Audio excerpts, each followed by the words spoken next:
You are listening to Betrayal and Secrets, a Hidden Society Revealed. Written by Akumah and voiceover by Sara. Akumah Audiobooks. Chapter 15. The First Confrontation, a Dangerous Gamble. Chloe sat in the corner of the nearly empty classroom, her hands gripping the edge of the desk as she stared at the note she had stolen from Vanessa's office the night before. Alex is a liability. Deal with it before it's too late. The words were burned into her mind. The society had officially decided that Alex was too dangerous to be left alone. And now Chloe had an impossible choice to make. She could keep playing along, pretending she was still loyal to the society and let them destroy Alex. Or she could finally take a stand. A cold dread settled in her stomach. If she did nothing, Alex would be blindsided. They wouldn't even see it coming. The society never acted without a plan, and Chloe had seen firsthand how efficient they were at eliminating threats.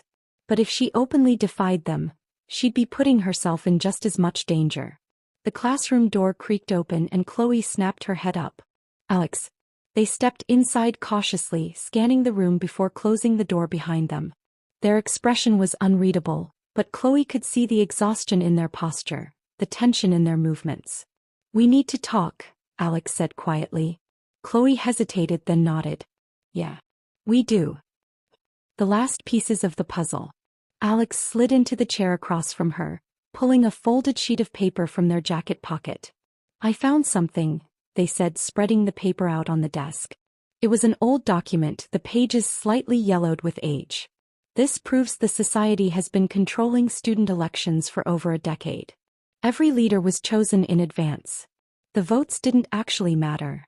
Chloe swallowed hard. "I figured as much. That's not all." Alex flipped the page over, revealing a handwritten list of names. "These are students who tried to run against the society's chosen candidates. Every single one of them either dropped out of school, transferred, or," they hesitated, lowering their voice, "disappeared." Chloe's breath hitched. She had always suspected the society's reach was deeper than anyone realized, but seeing the names written down made it all feel horrifyingly real. "What are you planning to do?" she asked. Alex exhaled slowly. "There's a school assembly tomorrow. Everyone will be there. Students, teachers, even the principal. It's the only chance I have to expose them in front of a crowd before they can silence me." Chloe's hands curled into fists. "That's dangerous." "I know." Alex's eyes met hers. "But it's our best shot." The word "our" made Chloe's stomach twist. Alex still trusted her. They had no idea that Chloe was caught in the middle, that the society was already preparing to strike first. He wanted to warn them. He wanted to tell them everything. But before she could, the classroom door creaked open again. Both of them turned sharply. And there, standing in the doorway, was Ethan. A threat unspoken. The room fell into a suffocating silence. Ethan's eyes flickered from Chloe to Alex, his expression unreadable. He stepped inside, closing the door behind him with an unsettling calm. "Funny," he said, his voice light but cold. "I didn't expect to find the two of you here together." Chloe's heart pounded. Ethan was the last person she wanted to see right now. Alex sat up straighter, tucking the document back into their pocket. "Something you need?" Ethan's lips twitched into a smirk, but it didn't reach his eyes. "I just wanted to check in. Things have been tense lately." His gaze slid toward Chloe, lingering just a second too long. "You haven't been yourself." Chloe forced a small laugh. "Stress. Exams. You know how it is." Ethan hummed as if considering her words. Then he turned back to Alex. "And you?" Alex shrugged. "Same. Stress. Trying to avoid getting murdered by a bunch of control-obsessed sociopaths." Ethan chuckled, shaking his head. "You really don't know when to quit, do you?" "Not really." The tension in the room was suffocating. Ethan finally sighed and took a step back toward the door. "Just be careful, Alex." His voice was smooth, but the underlying threat was impossible to miss. "You wouldn't want to make a mistake you can't undo." With that, he walked out, leaving the room eerily silent. Alex let out a slow breath. Well, that wasn't ominous at all.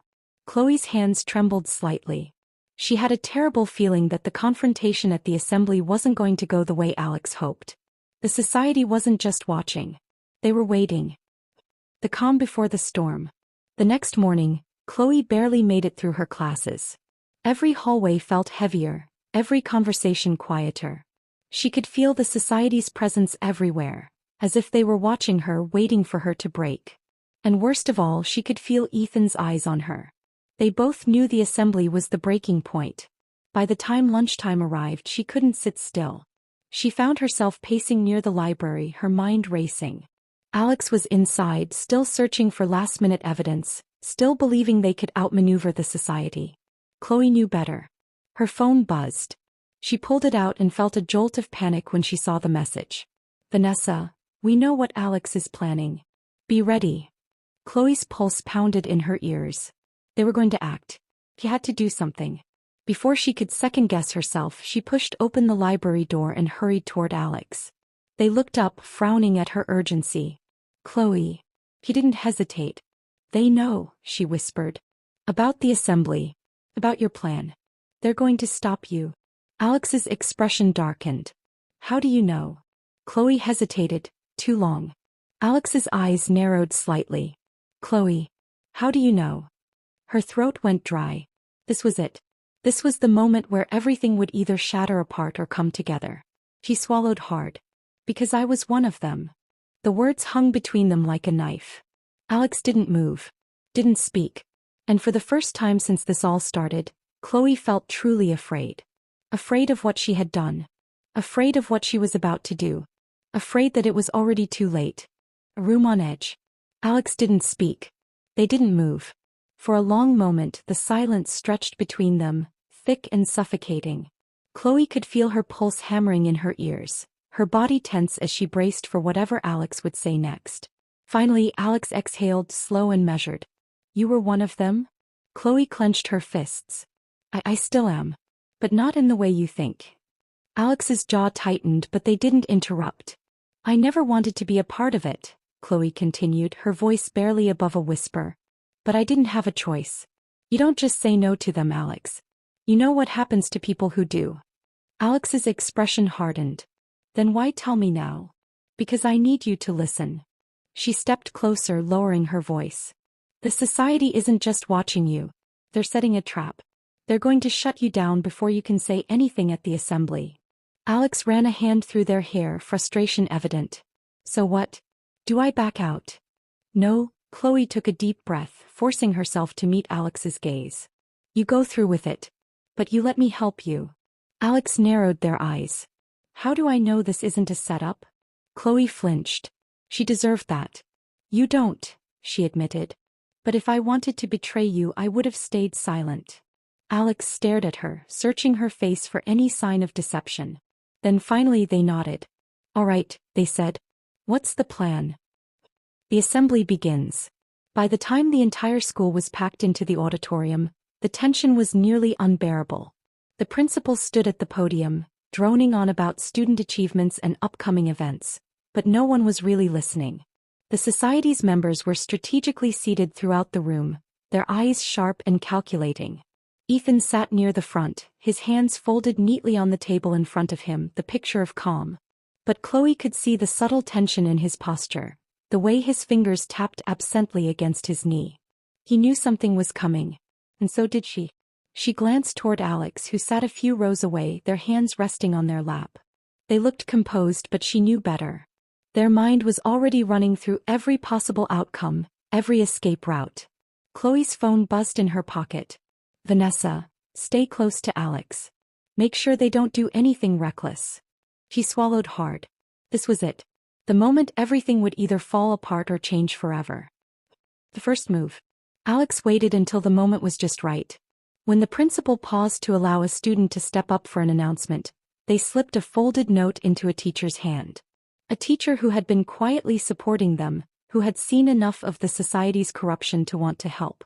The note contained key evidence: names, dates, connections. Proof of the society's control. The teacher gave Alex a brief nod before stepping toward the podium. But just as they were about to speak, Ethan stood up. His voice was calm, authoritative. "Excuse me, but I believe there's something important that needs to be addressed first." The teacher hesitated. The room fell silent. Alex's heart pounded. Ethan turned slowly, his eyes locking onto Alex's. I think we all deserve to know what Alex has really been up to, he said, his voice carrying effortlessly across the auditorium. Because I have reason to believe they're trying to tear this school apart. A murmur spread through the crowd. Alex clenched their fists. That's a lie. Is it? Ethan smiled, but there was no warmth in it. Because I have proof that you've been secretly working against the student council, forging documents, and spreading rumors to turn people against us. Alex's breath caught. They knew this was a trap. They had expected something like this. But Ethan had been faster. He pulled out a folder, one Alex had never seen before, and handed it to the principal. This contains evidence of Alex's attempts to manipulate the student body. I think everyone here deserves to see it. The principal opened the folder, skimming through the pages. Their frown deepened. Alex, is this true? Alex stood, forcing their voice to stay steady. No. It's fabricated. Ethan tilted his head. Then why don't we let the students decide? I mean, you're all about the truth, aren't you? Chloe's stomach twisted. She knew what Ethan was doing. He wasn't just trying to discredit Alex, he was turning the entire school against them. If she didn't act now, Alex would lose everything. She took a deep breath. And then she stood, breaking the silence. Ethan's lying, Chloe said. Every head in the room turned toward her. Ethan's expression didn't change, but she could see the flicker of surprise in his eyes. Chloe stepped forward, her voice clear and unwavering. I know because I was part of the society. I was one of you. A shocked murmur spread through the crowd. I saw how decisions were made, she continued. How elections were rigged. How students were silenced when they tried to speak out. The society has been controlling everything for years. And now, because Alex is finally exposing them, they're trying to cover it up. Ethan's jaw tightened. You don't know what you're talking about. Yes, I do. Chloe met his gaze, refusing to back down. And so do you. A few students in the audience began whispering among themselves. Doubt was spreading. Ethan knew it. Which meant he only had one option left. He had to shut her down. Fast. The breaking point. Ethan's expression darkened. Chloe, he said slowly. Think carefully about what you're saying. I already have, she shot back. The room was holding its breath. Then to everyone's shock, Ethan laughed. It was cold. Amused. And then he turned to the principal. You see what's happening, right? This isn't about justice. This is personal. Chloe was close to me. And now that she's turned against me, she wants to take everyone down with her. The words sent a ripple through the audience. Some students nodded, uncertain. Chloe's stomach sank. Ethan was a master at twisting the narrative. But Alex wasn't done yet. If this is all just a personal grudge, Alex said, then let's prove it. Right now. They turned to the teacher who had received the note earlier. Read it. The teacher hesitated. Then they stepped forward. And as they began reading the list of names, the students who had been forced out, the ones who had disappeared, the entire room fell silent. And this time even Ethan had no immediate response. Because now the truth was out. And there was no taking it back. Akumah Audiobooks. You are listening to Betrayal and Secrets, A Hidden Society Revealed. Written by Akumah and voiceover by Cora. Akumah Audiobooks. Chapter 16. The Showdown, Exposing the Heart of the Society. The air was thick with tension as Alex and their allies gathered in the dimly lit storage room beneath the old library, their unofficial headquarters. It was a place where secrets had been whispered and strategies devised, but tonight, it would be the birthplace of their rebellion. Alex stood at the center, gripping a folder of damning evidence. Their heart pounded, but their hands remained steady. They looked around at the faces of their comrades, students who had been manipulated, threatened, and pushed to the brink by the secret society. Some wore hardened expressions ready for battle. Others fidgeted nervously, but none were willing to back down. We all know what's at stake, Alex said, voice low but firm. Tonight we put an end to their control. No more fear. No more silence. A murmur of agreement rippled through the room. Chloe, standing to the side with arms crossed, gave Alex a nod. Though her betrayal of the society had put her in a precarious position, she was resolute. We need to be smart about this, Alex continued. Ethan won't go down easily and neither will the others. They have influence, resources, and backup plans. But we have something stronger: the truth. A student named Ryan stepped forward, adjusting his glasses. And how do we make sure they can't just cover this up? If we confront them, they'll deny everything. Alex opened the folder, revealing printed screenshots, emails, financial transactions, and recordings. We leak everything to the school, to the local news, to social media. We let everyone see what they've been doing. Chloe took a deep breath. They'll retaliate. They'll try, Alex agreed. But once this information is out, they can't control the narrative anymore. The plan was simple yet dangerous. The secret society had scheduled an emergency meeting in the abandoned lecture hall on the east wing of the school. Only high-ranking members would be present. Alex and their team would infiltrate, record everything, and confront Ethan with the evidence, leaving him no room to maneuver. The night was eerily silent as they approached the old lecture hall. The halls were empty, the lights dimmed. Alex led the group through the back entrance, moving like shadows against the walls. Every creak of the floorboards sent a jolt of anxiety through their veins. From inside, muffled voices echoed. Ethan was already speaking. Alex signaled to the others to take their positions. Some stayed hidden in the corners, ready to capture footage. Others spread out, waiting for the right moment. Through the gap in the door, they could see Ethan standing at the front of the room, addressing a group of society members. His usual smug confidence was replaced with a sharper edge, a sign that he was feeling the pressure. The school administration is getting too nosy, Ethan was saying. We have a problem and it needs to be handled before things spiral out of control. One of the members raised a hand hesitantly. What about Alex? They've been digging too deep. Chloe too. Ethan's jaw tightened. They're becoming liabilities. If they don't back off, we'll have to ensure they can't interfere. A chill ran down Alex's spine, but they forced themselves to remain still. Another voice spoke up. What about the school? We can't keep controlling everything if too many people start asking questions. Ethan let out a slow, measured breath. That's why we have leverage. Teachers, students, even parents. Everyone has a weakness. And if we can't control them, we destroy them. That was enough. Alex pushed the door open and stepped inside. The room fell into stunned silence. Ethan's expression darkened as he saw them. You're really getting bold, aren't you?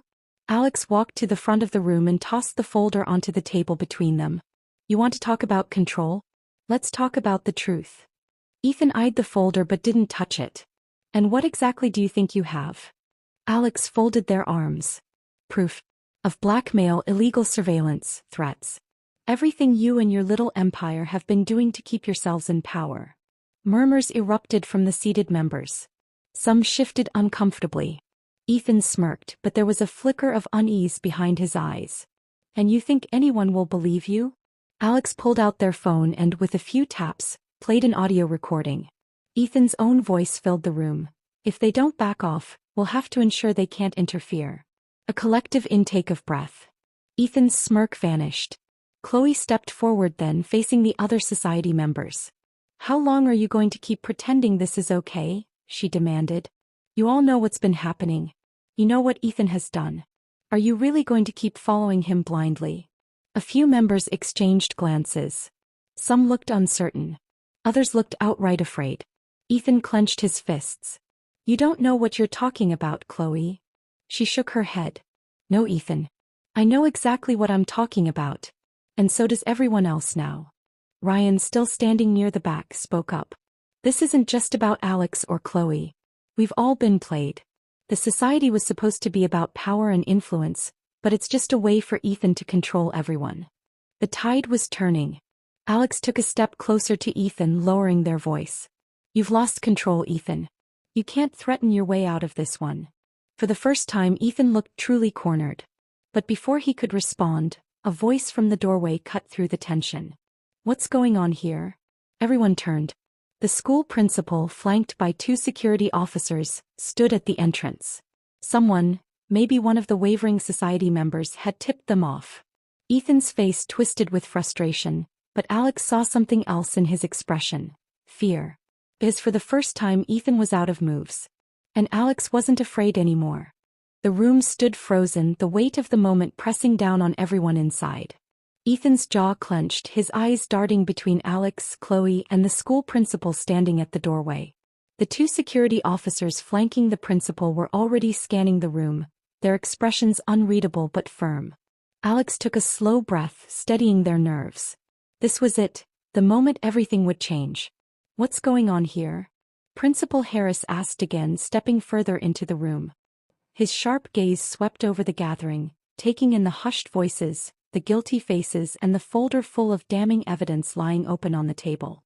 For the first time since Alex had known him, Ethan didn't have an immediate response.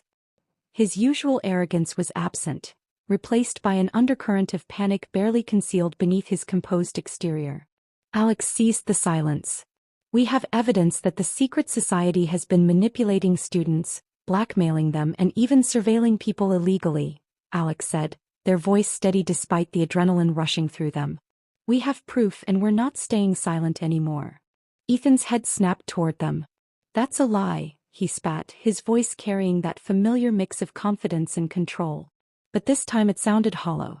Principal Harris's gaze flickered between them, his brow furrowed. "Proof."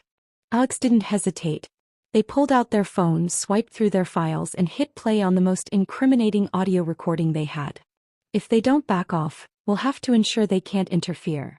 Ethan's own voice echoed in the room, clear and undeniable. The reaction was immediate. Gasps, shifting feet, and whispers filled the space. Some of the society members who had previously been silent now looked at Ethan with a mix of unease and betrayal. Chloe took a step forward. "That's just one of the many things we've uncovered," she said, her voice carrying a strength that made Alex glance at her with newfound admiration. "We have emails, financial transactions, even messages between Ethan and members of the faculty." The principal's face darkened. "Members of the faculty?" Ethan exhaled sharply, rolling his shoulders back. "This is ridiculous," he said, forcing a laugh that sounded far too rehearsed. "They've been trying to undermine us from the start. None of this is real." Principal Harris turned to Alex. "And you have this proof with you now?" Alex nodded, handing over the folder. The principal flipped through it, his expression growing more serious with each passing second. The room was deadly silent, the tension thick enough to suffocate. After what felt like an eternity, Principal Harris looked up. "Security, escort Ethan to my office. Now." Ethan's eyes widened. "Wait."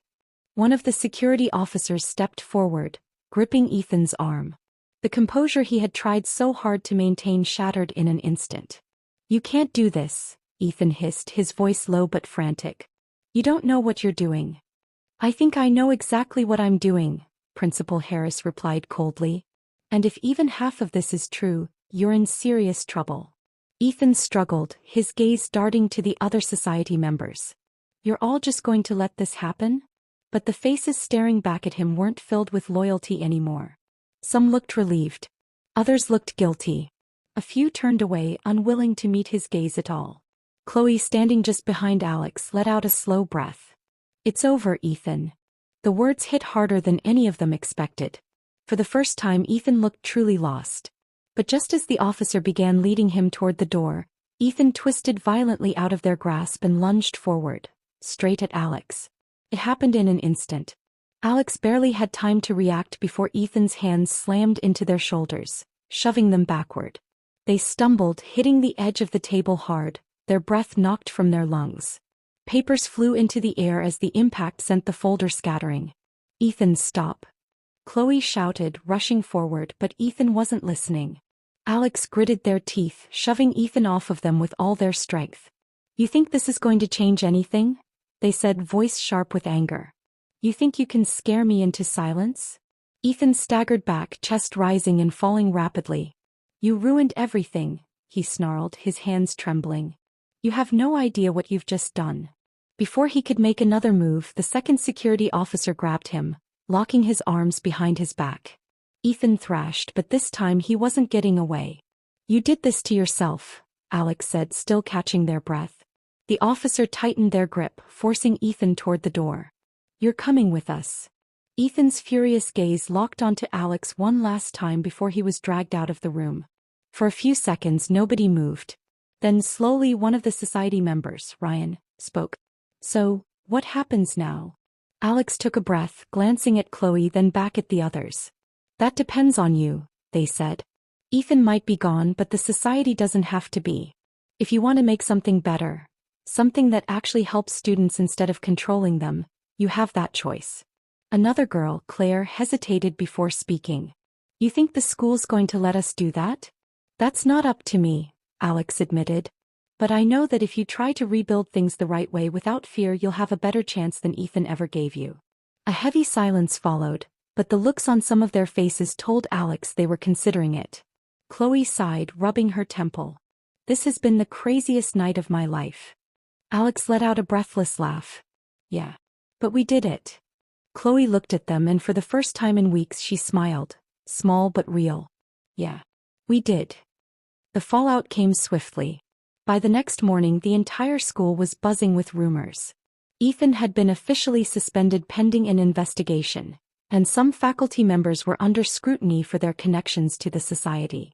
The school board had announced a formal review of student organizations, and Principal Harris had called for a meeting with several students to discuss restructuring leadership groups. For the first time in a long time, it felt like change was actually happening. As Alex walked through the hallways, they noticed something different in the way people looked at them. Not fear. Not wariness. Respect. Chloe caught up with them by their locker, nudging them lightly. You're a hero now, you know that? Alex shook their head, laughing. I'm just someone who refused to stay quiet. Chloe smirked. Well, sometimes that's all it takes. For the first time since this all started, Alex felt something unfamiliar but welcome. Hope. Akumah Audiobooks. You are listening to Betrayal and Secrets, A Hidden Society Revealed. Written by Akumah and voiceover by Cora. Akumah Audiobooks. Chapter 17. The Consequences, Rebuilding and Reflecting. The halls of Crestwood High buzzed with hushed whispers and stolen glances, a stark contrast to the usual chatter that filled the air. The fallout from the exposure of the secret society had left the school in a state of uneasy transition, one where old alliances had shattered and uncertainty had taken their place. Alex could feel it in every step they took. The way students would glance their way before quickly looking away, unsure whether to acknowledge them as a hero or someone responsible for unraveling the fragile structure of their world. It was a strange feeling standing in the middle of a battlefield after the war had ended, realizing that victory didn't always bring peace.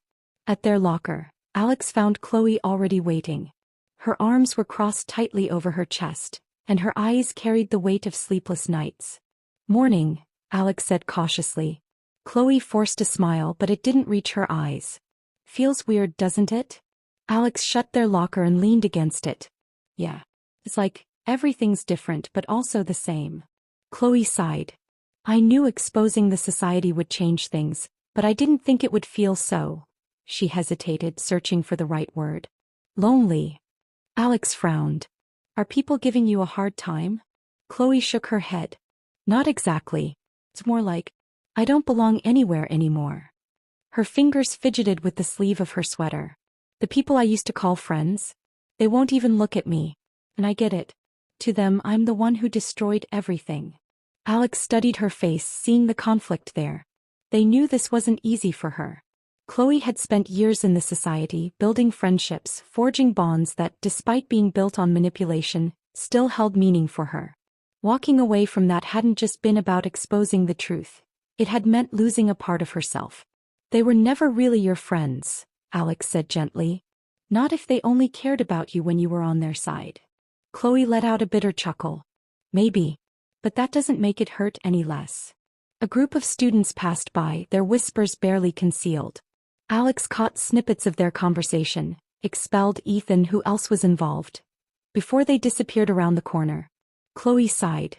Everyone's waiting to see what happens next. The more names come out. If there'll be more consequences. Alex ran a hand through their hair. There already are. Ethan's out. Some of the others are probably going to get suspended. And the teachers involved? They're under investigation. Yeah, but is it enough? Chloe asked, her voice tinged with doubt. I mean, think about it. The society ran this school for years. How does it all just stop? Alex didn't have an answer. because deep down they wondered the same thing. The principal's office had been busier than ever, students being called in one after another. Some left looking relieved, others shaken as the administration attempted to piece together just how deep the corruption ran. Rumors swirled that certain faculty members had been placed on leave. That some of the expelled students' families were trying to fight back. That Ethan's father was using his influence to minimize the damage to his son's record. The school wasn't just dealing with the exposure of a secret society, it was facing a reckoning. Alex and Chloe sat outside the office, waiting for their turn. Principal Harris had asked to speak with them personally. Chloe tapped her foot anxiously against the tiled floor. "Do you think we're in trouble?" Alex gave her a look. "For what?" "Telling the truth." He shrugged. "People don't always like the truth." Before Alex could respond, the office door opened and a student they recognized as Ryan, one of the former society members, stepped out. He didn't say anything to them, just gave a small nod before walking away. A secretary motioned for them to enter. Inside, Principal Harris sat behind his desk, his expression unreadable. Papers were stacked neatly in front of him, and the weight of the past week was evident in the lines around his eyes. "Alex. Chloe." He gestured for them to sit. They obeyed, exchanging a quick glance before facing him. "I won't waste time," Principal Harris began. "The school is going through a period of transition. What you two helped expose has shaken the foundation of everything we believed about our student leadership system. There's going to be an overhaul. Investigations, disciplinary actions, new rules put in place." He leaned forward slightly. "But I need you to understand something. Change isn't instant. And just because the society is gone doesn't mean its influence disappears overnight." Alex nodded slowly. "We figured as much." Harris studied them both carefully. "Do you regret what you did?" Chloe tensed beside Alex, and for a moment neither of them spoke. Finally Alex answered. "No."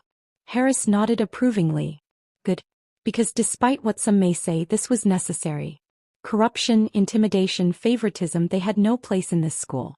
The fallout will be messy, but in the long run, Crestwood will be better for it." Chloe swallowed hard. "Even if people hate us for it?" The principal let out a tired sigh. "People hate change. They hate losing power. But that doesn't mean you were wrong." He leaned back in his chair. "That said, I want to ask, where do you two go from here?" The question caught them off guard. "I don't know," Alex admitted. I thought we'd feel different after this," Chloe murmured. "Like we'd finally won. But now it just feels like the aftermath of a storm," Harris finished for her. Chloe nodded. Principal Harris's gaze softened. "That's normal. But I want you to think about what comes next. You've torn down something that needed to be destroyed. Now you have the opportunity to rebuild something better." Alex sat with those words for a long moment. The idea of rebuilding was daunting. They had spent so much time fighting against something that they hadn't considered what came after. But maybe that was the next step. After leaving the office, Alex and Chloe wandered outside, drawn to the quiet of the courtyard. Chloe sat on one of the stone benches, arms wrapped around herself. "We really did change things, didn't we?" Alex sat beside her. "Yeah. But the question is, what do we do with that change?" Chloe was silent for a moment, then exhaled. "I don't know. I want to do something right. After everything." Alex looked up at the sky, the morning sunlight casting a golden hue over the campus. "Then maybe we start by figuring out how to help put things back together." Chloe let out a quiet chuckle. "You sound like a leader." Alex smirked. "No.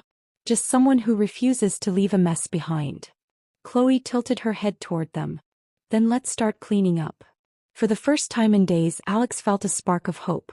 Maybe this wasn't just the end of the society. Maybe it was the beginning of something better. The weight of their actions lingered in the halls of Crestwood High. Alex and Chloe had done what they set out to do: expose the secret society, tear down its influence, and bring those responsible to justice.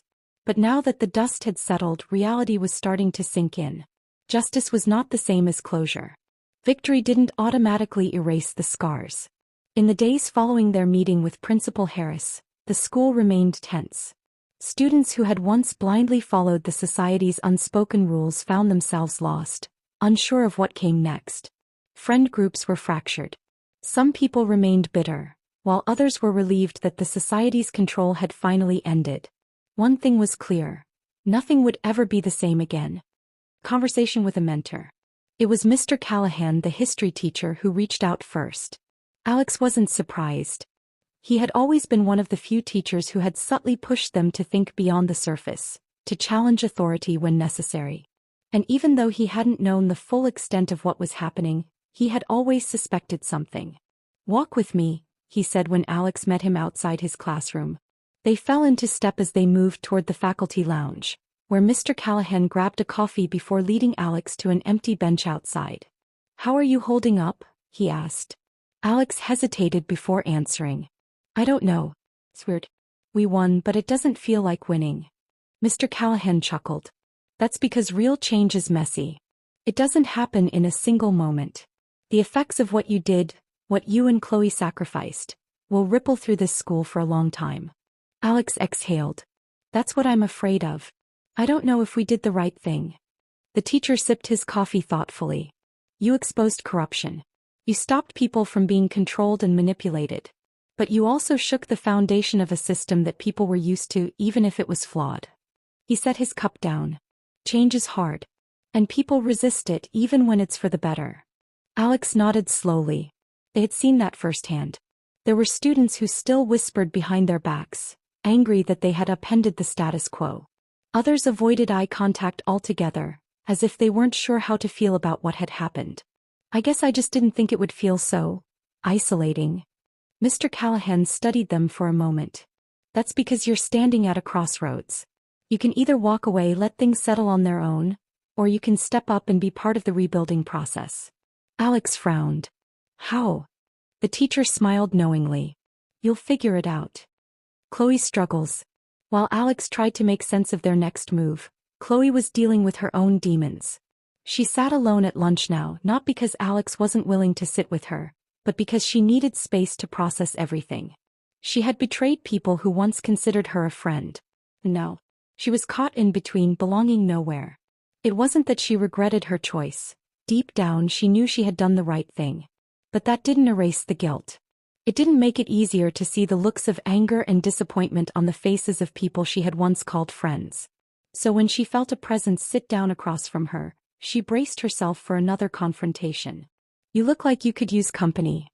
She glanced up and was surprised to see Ryan. Ryan, who had been part of the society. Ryan, who had been one of Ethan's closest allies. "You're not afraid of being seen with me?" she asked cautiously. Ryan smirked, but there was no real amusement in it. "I think we're past that, don't you?" Chloe hesitated. "Why are you here?" Ryan leaned forward, lowering his voice. "Because I get it." She narrowed her eyes. "Get what?" He sighed. "Losing people. Losing what you thought was your place in all of this." He ran a hand through his hair. "Look, I know you probably hate me. And I'm not saying I didn't benefit from the society's power. But when everything fell apart, I realized how much of a pawn I was. How much I let myself be controlled." Chloe studied him carefully. "And now what?" Ryan shrugged. "Now, I'm trying to figure out where I go from here. Just like you." For the first time in days, Chloe felt like maybe, just maybe, she wasn't completely alone. Taking the first step. That afternoon, Alex and Chloe sat on the steps outside the school, watching as students rushed past them, eager to leave for the day. Chloe played with the edge of her sleeve, still processing her conversation with Ryan. "What if we didn't just expose the problem?" she murmured. "What if we tried to fix it?" Alex turned to her, intrigued. "Go on." She sighed. "The society controlled everything, right? Who got ahead, who got left behind, who had power and who didn't. But now that it's gone, the school feels chaotic." She glanced at Alex. "What if we helped rebuild it? The right way?" Alex frowned. "Are you saying we replace the society?" "No," she said quickly. "Not replace it. Just fill the gap with something better. Something that actually helps people instead of controlling them." Alex considered it. They had spent so much time fighting against something. Maybe it was time to fight for something. How do we even start? Chloe hesitated, then gave a small smile. "We start by figuring out what this school actually needs." Alex smirked. "You do sound like a leader." Chloe rolled her eyes. "Shut up." But she didn't deny it. One last visit. Before the day ended, Alex made one last stop. The empty classroom felt strange without Ethan in it. Alex wasn't sure why they had come here, maybe just to make peace with the past. They had spent years by Ethan's side, trusting him, believing in him, only to find out he had been willing to betray them in the end. But despite everything, Alex couldn't bring themselves to hate him. You had a choice, they murmured into the empty room. And you made the wrong one. They exhaled, stepping back. Ethan was gone. The society was gone. Now it was time to move forward. A new beginning. That night Alex and Chloe sat together in a cafe, notebooks spread out between them. Ideas were scribbled on napkins, plans taking shape. They didn't know exactly what they were building yet. But they knew one thing for sure. They weren't just tearing something down anymore. They were creating something new. And this time they would get it right. Akumah Audiobooks. You are listening to Betrayal and Secrets, A Hidden Society Revealed. Written by Akumah and voiceover by Sara. Akumah Audiobooks. Chapter 18. The Climax, the Final Confrontation and Truth Revealed. The school courtyard was eerily silent. Alex stood in the center, staring at the place where so much had happened. The whispered secrets, the quiet betrayals, the moments of doubt. The air was thick with the weight of unfinished business. This wasn't just another fight. It was the fight. The moment everything had been leading to. Their hands trembled slightly, but they forced them into fists, grounding themselves. This wasn't fear, it was adrenaline. They had spent the past few days finalizing their plan, gathering the last pieces of evidence, and preparing for what they hoped would be the final blow to the society. It had cost them more than they were willing to admit. Trust. Friendships. A piece of themselves. And yet the battle wasn't over. A quiet voice interrupted their thoughts. You okay? Alex turned to see Chloe standing beside them, arms crossed. There was an edge to her voice, something between exhaustion and determination. She had changed over these past few months. No longer the obedient follower of the society. No longer the person who let others dictate her path. Alex exhaled. Not really. But I don't think that matters anymore. Chloe nodded slowly. It's almost over. Almost. But almost wasn't good enough. Not yet. The confrontation begins. The plan was simple. They had gathered enough evidence, screenshots, recordings, testimony, to expose the society's influence over the school. Teachers had turned a blind eye for years, either out of fear or complicity. But today that would change. Principal Harris had agreed to meet them in the main hall, where Alex and Chloe would present their findings. A group of students, those who had been hurt by the society, had agreed to stand with them. But Alex knew Ethan wouldn't let this happen without a fight. And they were right. As they made their way down the corridor, the tension in the air grew thick. Eyes followed them, some filled with curiosity, others with quiet hostility. The school felt different now. Like the balance of power had already begun shifting, even before the final move was made. Then just before they reached the main hall, Ethan stepped into their path. He looked different. The confident smirk was still there, but it was strained, his shoulders tense. His usual arrogance was laced with something new, desperation. You really think this is going to change anything? His voice was calm, but there was a sharp edge to it. Alex met his gaze, refusing to flinch. It already has. Ethan let out a slow breath as if trying to maintain control. You don't get it, do you? You can tear this all down, but what happens next? Do you think the school will magically fix itself? That people will suddenly stop craving power? He took a step closer. This isn't about justice, Alex. It never was. It's about control. And whether you like it or not, the world needs order. Alex clenched their jaw. Order isn't the same as control. And I'd rather let people make their own choices than let you decide for them. Ethan scoffed. You think you're the hero here? You think you're better than me? He shook his head. You were my friend, Alex. We built this together. And now you're tearing it down because what? You suddenly grew a conscience. Alex felt something inside them twist. Because for a second they saw it, the flicker of something real in Ethan's eyes. A part of him that believed, truly believed that he was doing the right thing. But that didn't make it right. I was your friend, Alex said quietly. But I don't even know who you are anymore. Ethan's jaw tightened. That makes two of us. Chloe stand. For a moment the hallway felt like a battlefield, the air thick with everything left unsaid. Then to Alex's surprise, Chloe stepped forward. You're wrong, Ethan. Her voice was steady but there was something sharp underneath it. Something final. Ethan turned to her, his expression darkening. Not you too. Chloe held his gaze. You used me. You used all of us. You made us believe we were part of something bigger, something that mattered. But in the end, all you ever cared about was your own power. Ethan let out a bitter laugh. You don't understand. No, Chloe interrupted. I do understand. And that's why I'm done listening to you. The words hung in the air, heavier than anything else that had been said. Alex saw the way Ethan's face shifted, the flicker of disbelief, of something dangerously close to hurt. For the first time he looked shaken. Chloe, he said softer now. After everything we've been through. No, she shook her head. After everything you've done.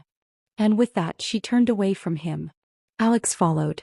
Ethan didn't try to stop them. Final move. By the time they reached the main hall, the crowd had gathered. Students, teachers, even members of the faculty. Principal Harris stood near the front, arms crossed, watching carefully. This was it. Alex stepped forward, heart pounding. They could feel the weight of every choice that had led them here pressing down on them. The evidence was in their hands, but it wasn't just about proof. It was about making people listen. So they spoke. They told the truth, the full truth. About the society, about its control over the school, about how it had shaped everything from student council elections to academic opportunities.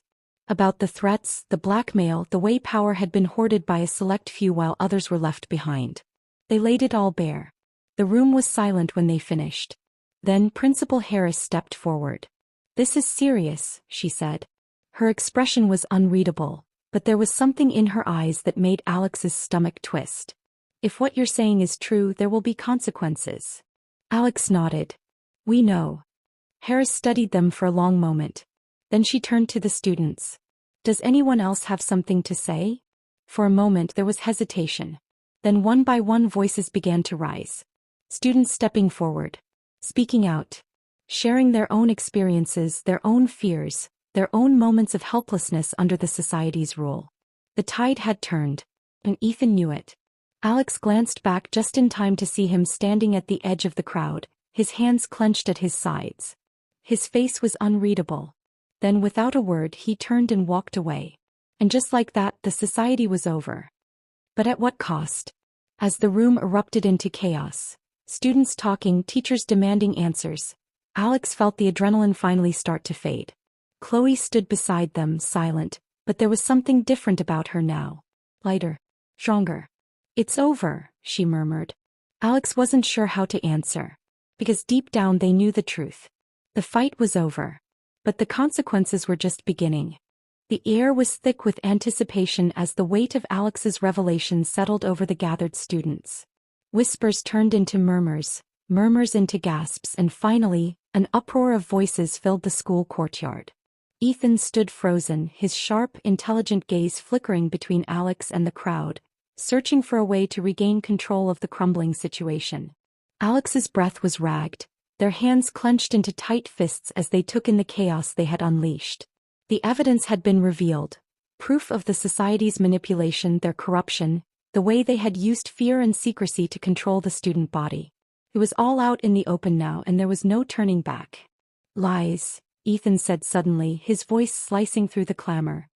He took a step forward, his usual self-assured confidence barely wavering.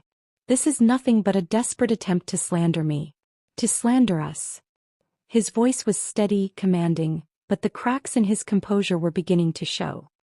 He glanced toward the remnants of the society, the ones who had once stood proudly beside him, who had followed his orders without question.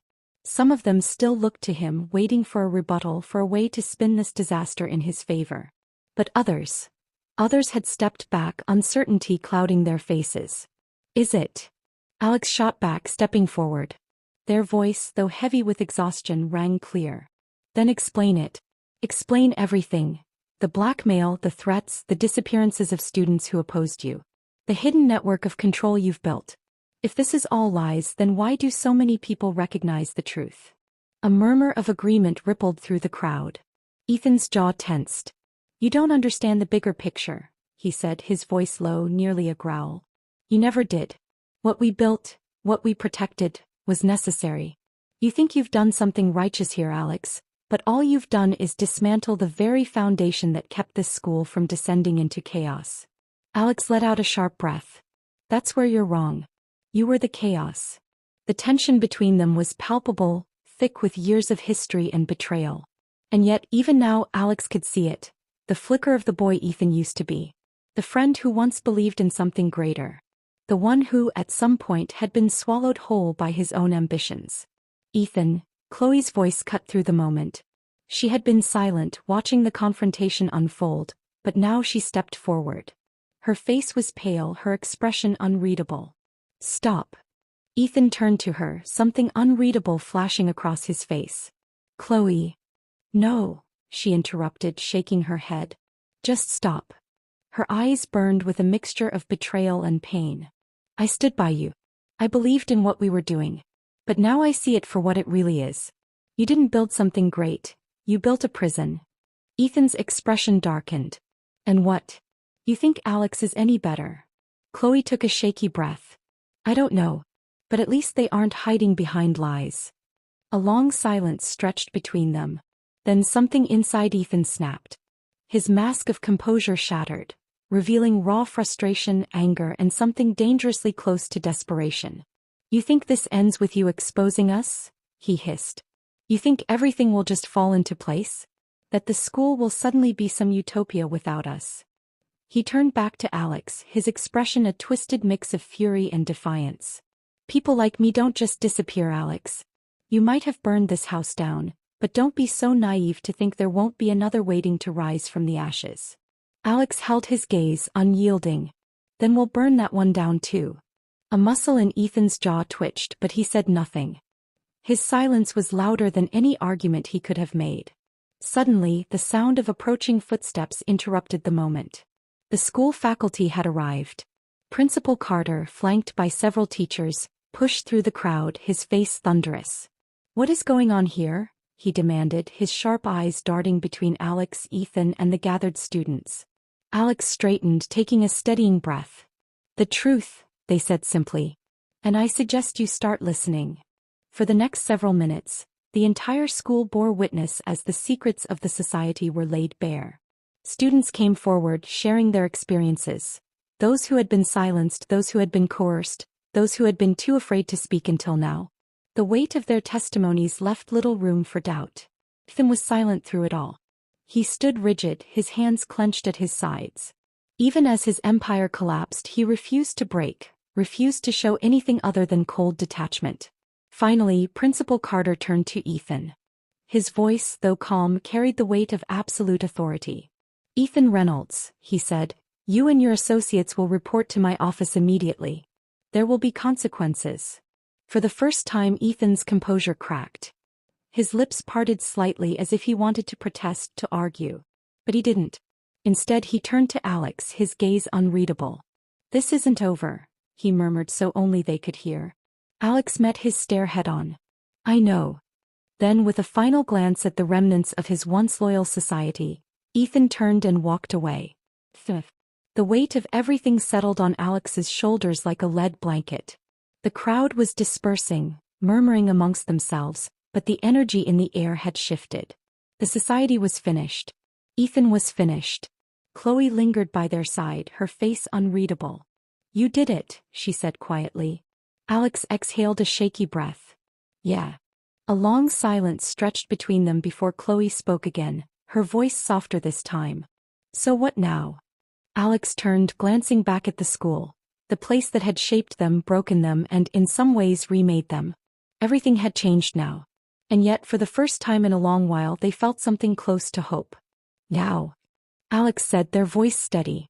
Now we move forward. And with that, they turned away from the wreckage, stepping into an uncertain but promising future. Akumah Audiobooks.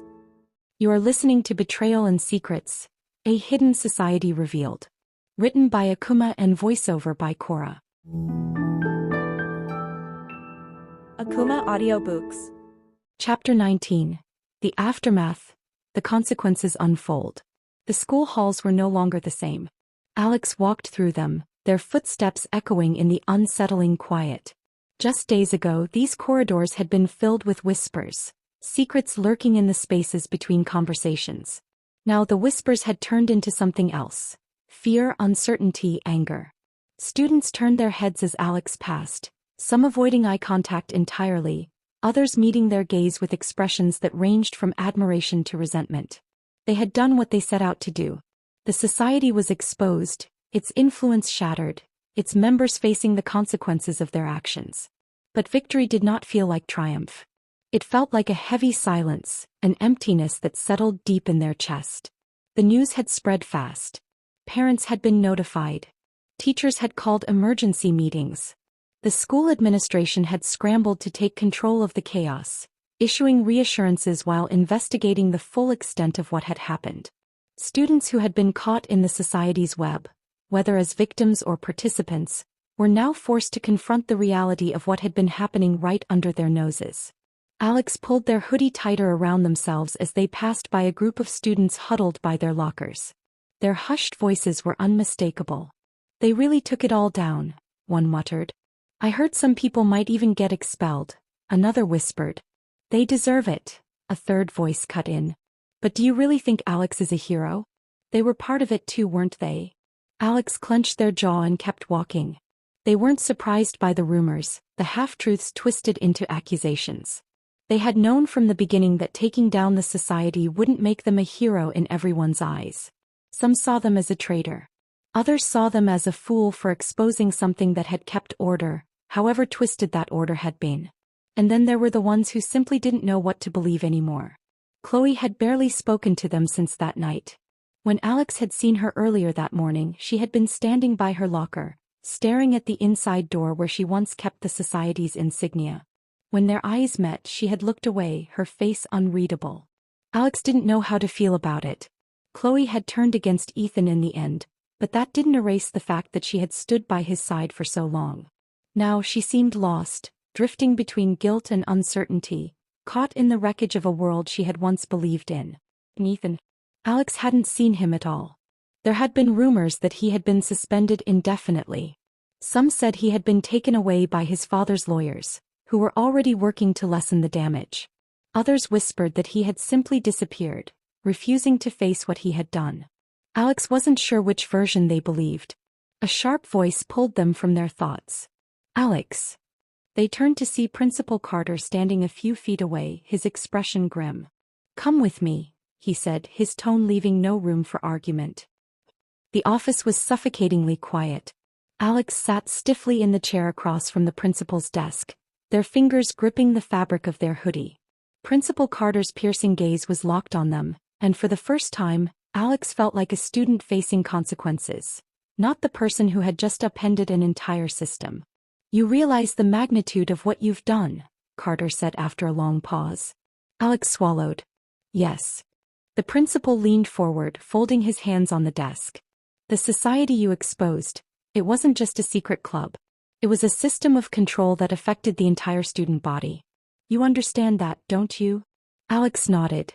"That's why I did it." Carter exhaled slowly. "There will be repercussions not just for the ones involved but for the entire school. Parents are demanding answers. The school board is involved now. Some of the students who participated in the society may face serious disciplinary actions, possibly even legal ones. And you..." Alex stiffened. "You were part of it too." The words hit harder than they expected. Alex started, then stopped. "I tried to stop it." "You did," Carter admitted. "But that doesn't erase the fact that you were involved, even if your intentions changed." A long silence stretched between them.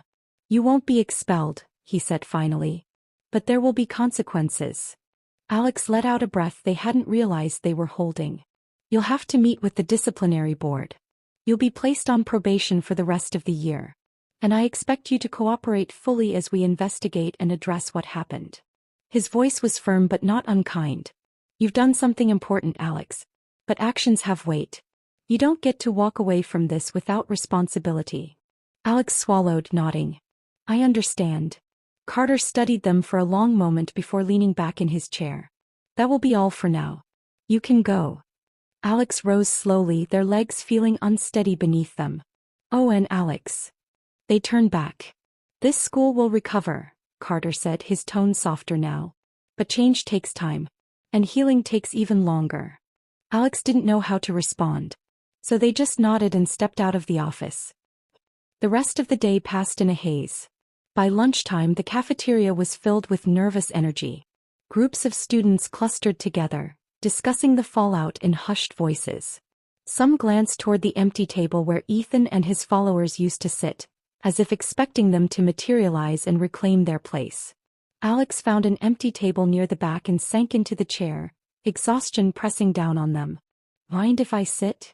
They looked up to see Chloe standing there, her tray in hand. Alex hesitated, then nodded. Yeah. Sure. Chloe sat down, pushing her food around with her fork. For a long time neither of them spoke. Finally, Chloe broke the silence. So, is it everything you thought it would be? Alex let out a tired laugh. What, exposing the society? Tearing everything down? They shook their head. I don't know. It doesn't feel like a victory. Chloe sighed, nodding. Yeah. I get that. Another stretch of silence. Alex glanced at her. Are you okay? Chloe hesitated, then let out a breath. I don't know, she admitted. I thought I was doing the right thing. But now, I don't know what I believe anymore. She looked up, meeting Alex's eyes. Do you? Alex thought about it. About everything that had happened. About the secrets, the betrayals, the truth they had fought to uncover. About Ethan, about Chloe, about themselves. Finally they exhaled. I believe we did what had to be done, they said quietly. Even if it cost us everything. Chloe studied them for a long moment, then nodded. Yeah. Maybe you're right. They sat there in silence, two people caught in the aftermath of a war neither of them had ever truly won. But maybe, just maybe, that was enough for now. The school's atmosphere had shifted overnight. What had once been a place of hidden whispers and carefully guarded secrets was now filled with tension and uncertainty. The faculty had begun implementing changes immediately.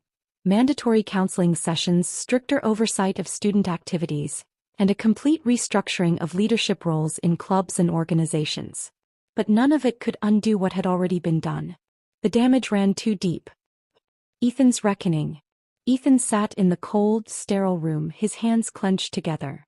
Across from him, his father's lawyer flipped through a thick file, murmuring legal jargon to himself before finally looking up. You understand the gravity of this situation, don't you? The lawyer said, adjusting his glasses. Ethan's jaw tightened. He had heard the same thing from his father the night before. After being dragged home in the middle of the chaos, forced to sit through an hours-long lecture about legacy, disgrace, and the price of failure.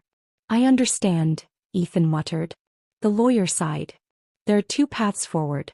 The school is conducting its own internal investigation, and while they can't press legal charges themselves, the involvement of some parents has made this situation complicated. He placed a hand on the file. Your father has pulled strings to keep law enforcement out of this, for now. But the school is another matter. Ethan nodded stiffly. He had expected as much. You'll be suspended indefinitely, the lawyer continued. They're pushing for expulsion, but your father is negotiating to turn it into an extended suspension until the end of the year. You will not be allowed to return to campus. Your records will reflect your involvement, though we are trying to minimize the impact on your future academic prospects. Ethan barely registered the words. Future. Academics. Prospects. What did any of it matter now? The society was gone. His influence, his carefully built network of power, it had crumbled overnight. What about Alex? He asked suddenly. The lawyer raised an eyebrow. Alex. Ethan nodded. Are they facing consequences? The lawyer frowned. They are under probation. But Alex is not the one responsible for orchestrating an illegal organization within the school. Ethan huffed a bitter laugh. Right. They just tore it all down. The lawyer studied him carefully. You sound resentful.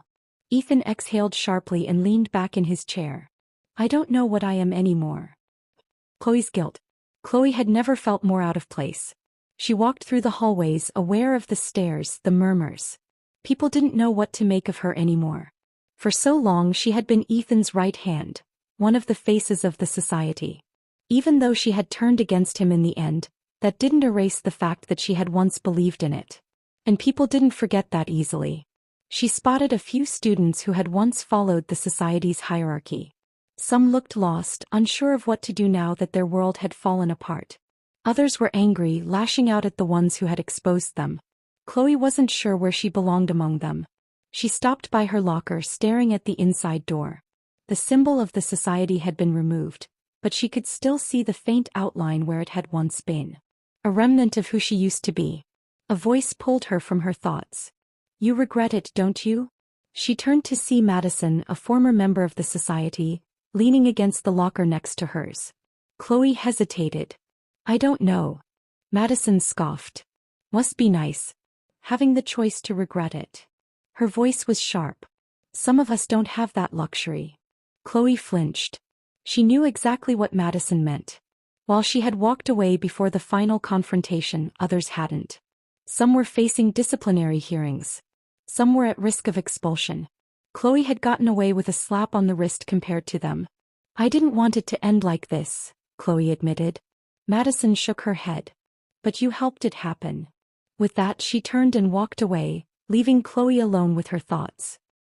The school's response.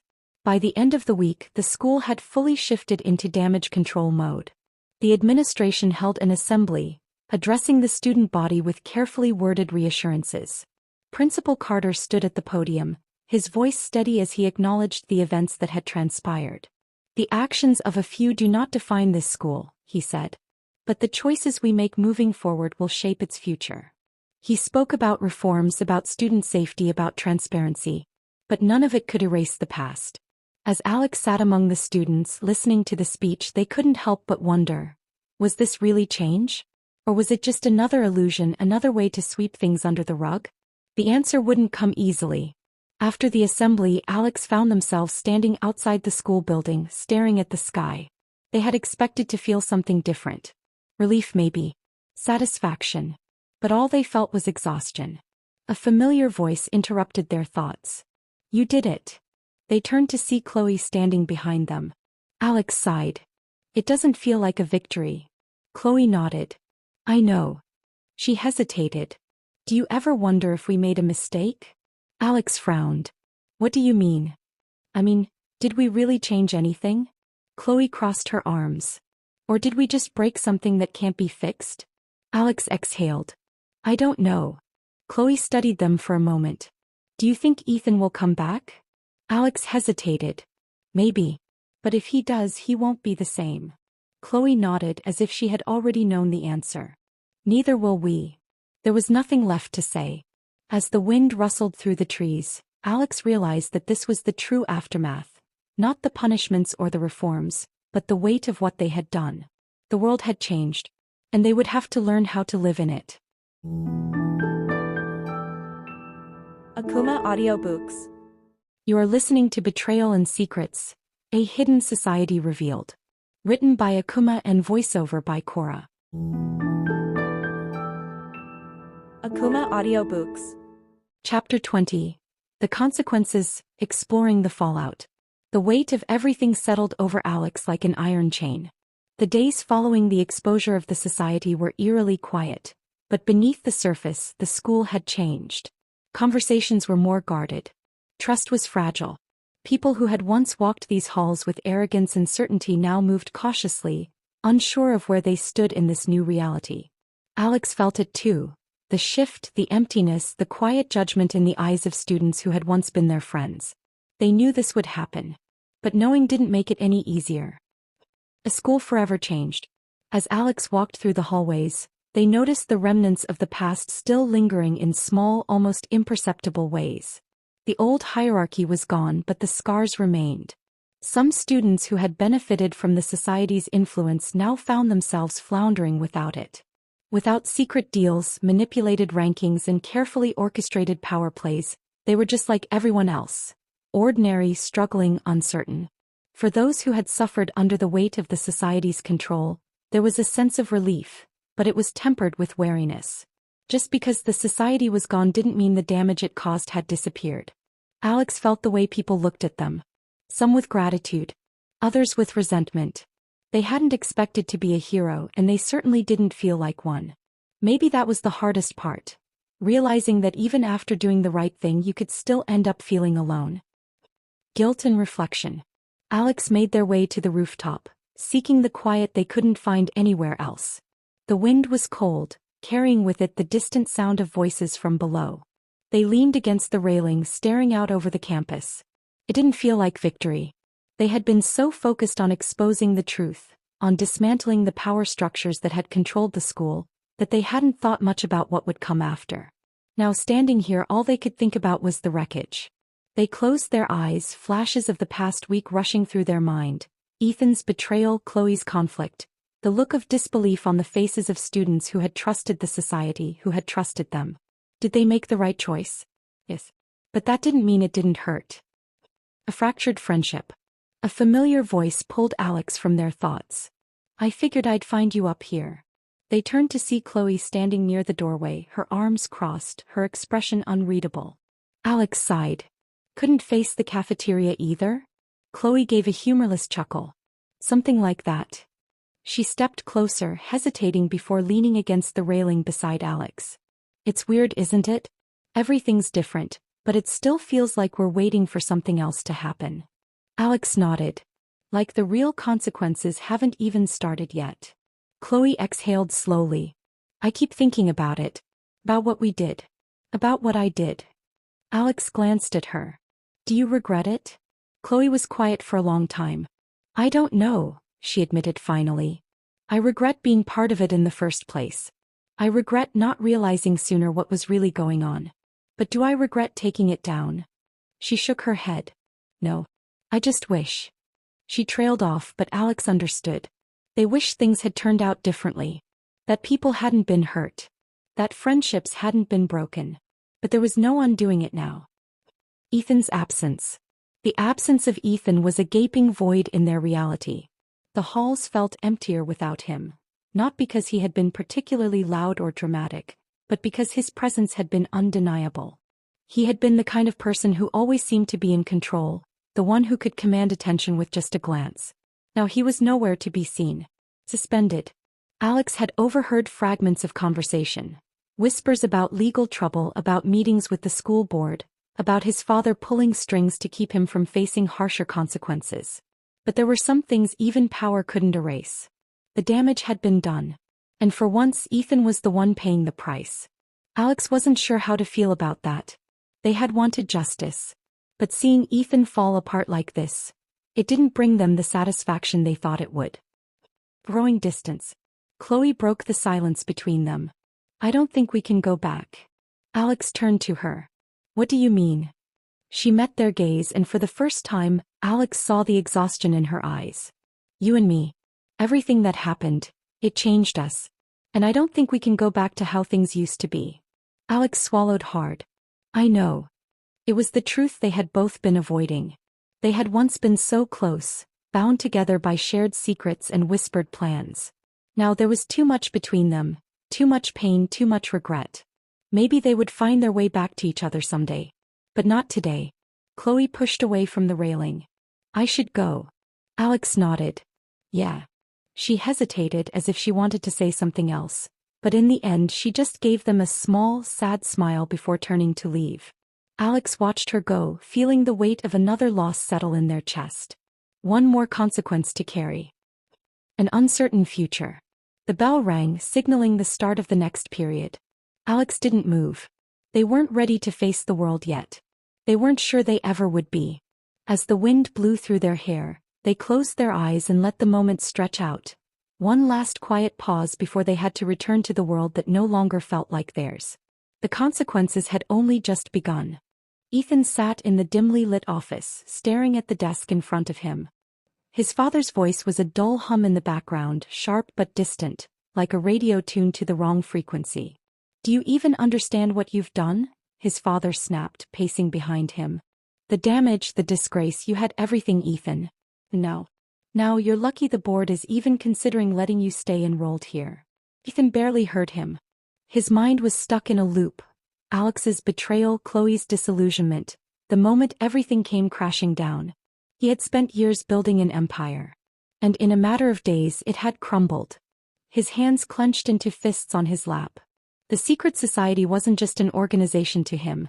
It was his legacy, his way of shaping the world around him, bending it to his will. He had always been the one pulling the strings, always the one in control. Now he was nothing. No friends. No power. No future. His father slammed his hand against the desk, snapping Ethan out of his daze. Are you even listening to me? Ethan forced himself to look up. His father's face was red with fury, disappointment etched into every line. You're going to fix this, he said, voice low and venomous. You're going to do whatever it takes to salvage what's left of your reputation. Apologize, play the victim if you have to, I don't care. But you will not drag this family down with you. Ethan wanted to laugh. Fix this? There was nothing left to fix. He had built his entire life around power, control, and the illusion of invincibility. Without those things he was just another broken piece of the wreckage. His father's phone buzzed on the desk. A curt sigh. Then without another word he stormed out of the office, leaving Ethan alone with the crushing silence. For the first time in his life Ethan had no idea what to do next. Chloe's crossroads. Chloe couldn't focus in class. Not that she was really trying. Her notebook was open, but she hadn't written a single word. The teacher's voice faded into the background as she stared at the empty seat where Ethan used to sit. Despite everything, part of her had expected to see him there today. To walk through those doors with that confident smirk as if none of this had touched him. But Ethan wasn't invincible anymore. No one was. A part of her felt relieved. He had manipulated people, hurt people, including Alex. He had played God and now he was facing the consequences. And yet, the guilt gnawed at her. He had been part of it too. Maybe not at his level, but she had stood by his side. Looked the other way when things felt wrong. Let herself believe that power and influence meant safety. Now she wasn't sure where she belonged. Alex had been avoiding her. Not in a cruel way, but in that quiet, painful way that made it clear things would never be the same. And she didn't blame them. She had made her choice. Now she had to live with it. The school rebuilds. The administration wasted no time in trying to repair the damage. New rules. Stricter oversight. Mandatory counseling sessions for students caught in the scandal. The school was doing everything it could to prove it had regained control. But control was an illusion. Alex could see it in the way people acted. The way students whispered in the halls, still wary of each other. The way teachers tiptoed around sensitive topics, pretending everything was normal. Normal was gone. And Alex wasn't sure if they wanted it back. They sat at their usual table in the library, staring at the bookshelves but not really seeing them. You're brooding. Alex turned to see Chloe sliding into the seat across from them, setting her bag down with a sigh. Alex exhaled. I don't brood. You do. It's part of your whole aesthetic. A ghost of a smile flickered across Alex's face, but it faded just as quickly. Why are you here, Chloe? Chloe hesitated. I don't want to pretend like we don't know each other. Alex looked away. It's not that simple. I know, she said. But we don't have to be enemies either. Alex studied her for a long moment, then nodded. Maybe they weren't friends anymore. But maybe they weren't strangers either. Ethan's breaking point. Ethan sat in his car outside the school, gripping the steering wheel so hard his knuckles turned white. He hadn't been back since the fallout. He should just drive away. But something kept him frozen in place, staring at the building that had once been his kingdom. His phone buzzed. Chloe, you okay? He stared at the message, his throat tightening. She didn't owe him anything. After everything he had done, she had every right to turn her back on him. And yet she was the only person who had reached out. Ethan wanted to throw his phone out the window. Instead he typed back a single word. Oh. Seconds later, another message. Chloe, yeah. Me neither. Ethan closed his eyes. Maybe there was no fixing what he had done. But for the first time he wondered if he even wanted to try. Moving forward. The bell rang, signaling the end of another school day. Alex walked through the halls, feeling the weight of everything pressing down on them. They didn't know what came next. They didn't know if the friendships they had lost could ever be repaired, if the wounds left behind by the society would ever truly heal. But as they stepped outside, breathing in the crisp afternoon air, they realized something. The past was behind them. The future was unwritten. And maybe, just maybe, they could still find a way forward. Akumah Audiobooks.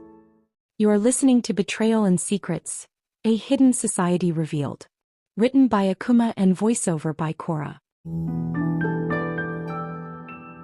Akumah Audiobooks. Chapter 21.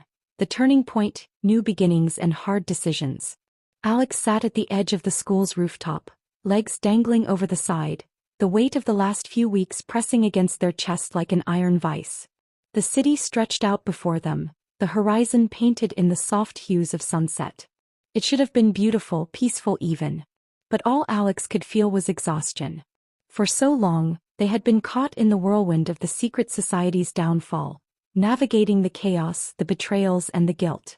Now that the dust had settled, a strange emptiness remained. What now? For the first time they had no plan, no path carefully laid out before them. They had spent so much time reacting, unraveling Ethan's lies, exposing the society, dealing with the fallout, that they had never stopped to ask themselves what they truly wanted. Their fingers traced the cold metal of the railing beside them, grounding themselves in reality. It would be so easy to let the past define them, to carry the weight of their mistakes forever. But wasn't that just another way of letting Ethan win? No. Alex had changed. They weren't the same person who had once followed orders without question, who had let themselves be swayed by power and prestige. They were more than that. Taking a deep breath, they pulled out their phone and scrolled through the dozens of unread messages. Some were from classmates, others from journalists trying to squeeze more out of the scandal. But the ones that made their stomach twist were from former friends, people who had once trusted them. Emma, I don't know what to think anymore. Jordan, you betrayed us. How do we know this wasn't just another game to you? Chris, we deserved the truth, but did it have to be like this? Alex swallowed hard. The worst part was that they didn't have an answer. Maybe it had been necessary. Maybe exposing everything the way they did was the only way to break free from the society's grip. But that didn't mean it hadn't left scars, on the school, on their friendships, on themselves. There was only one way forward now. Take responsibility. It was terrifying. They had spent so much of their life hiding, behind silence, behind the society, behind half-truths. But that needed to change. Pulling up the school's anonymous forum, they hesitated for only a moment before typing. This is Alex. No more secrets. If you have something to say to me, I'll be in the auditorium after school. No excuses, no running. Just the truth. They hit send before they could second-guess themselves. For better or worse, it was time to face what they had done. Chloe struggled. Chloe leaned against the lockers, arms crossed as she watched students filter through the hallway. The tension in the air was unmistakable. Things weren't the same. Even with Ethan exposed, with the secret society shattered, the damage lingered. People whispered in corners. Friendships that had once seemed unbreakable now strained under the weight of betrayal. And Chloe knew she was part of that. She had been one of Ethan's trusted allies, whether she wanted to admit it or not. She had stood by his side while the society manipulated and controlled the student body. Even when she had begun questioning things, even when she had helped Alex expose the truth, she had still played a role in the damage that had been done. Now she felt like she was standing on the edge of something, unsure of which way to step. Hey. Chloe turned to see Emma approaching, arms folded tightly across her chest. She braced herself. Hey. Emma hesitated, then sighed. You knew, didn't you? Chloe didn't need to ask what she meant. Not at first. But yeah. I did. There was a long pause, thick with unspoken words. Finally, Emma shook her head. I don't get it, Chloe. You were always the one who told me to trust my gut. But when it really mattered, you didn't trust yours. Chloe flinched. She wanted to argue, to explain, but what could she say? That she had been scared? That she had convinced herself she was doing the right thing until it was too late to turn back? Excuses didn't matter. I was wrong, she said instead. And I don't expect you to forgive me. Emma studied her, searching for something in her face. So why are you telling me this now? Because I don't want to hide anymore. Chloe exhaled. I made mistakes. I hurt people. I don't know if I can fix it, but I'm done pretending it didn't happen. Emma's expression softened just a fraction. Good. And then she walked away. It wasn't an apology. It wasn't forgiveness. But maybe it was a start. The moment of truth.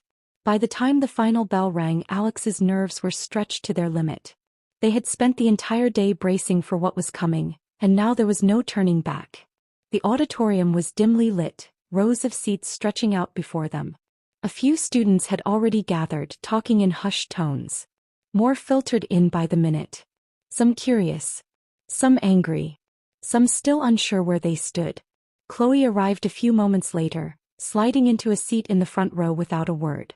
Alex nodded at her in silent understanding. And then the doors opened again. Ethan stood in the entrance, shoulders tense, gaze unreadable. He hesitated as if considering whether to turn back. But then, with slow, measured steps, he made his way to the front, standing just a few feet away from Alex. A hush fell over the room. No one knew what would happen next. Alex took a deep breath. "This isn't about excuses," they began, voice steady despite the weight of the moment. "I made choices. So did all of you. And now we're here. There's no going back, but we can decide what happens next." Silence. Then a voice from the crowd. "How do we trust you?" Alex met their gaze without hesitation. "You don't have to. Trust isn't given, it's earned. And I know I have a long way to go." The air was heavy with uncertainty, but for the first time in a long time, Alex wasn't afraid. They had faced their past. Now it was time to build a future. The silence in the auditorium stretched, heavy and expectant. Alex's words hung in the air, daring anyone to challenge them. Their heart pounded in their chest, but they stood firm, ready to take whatever came next.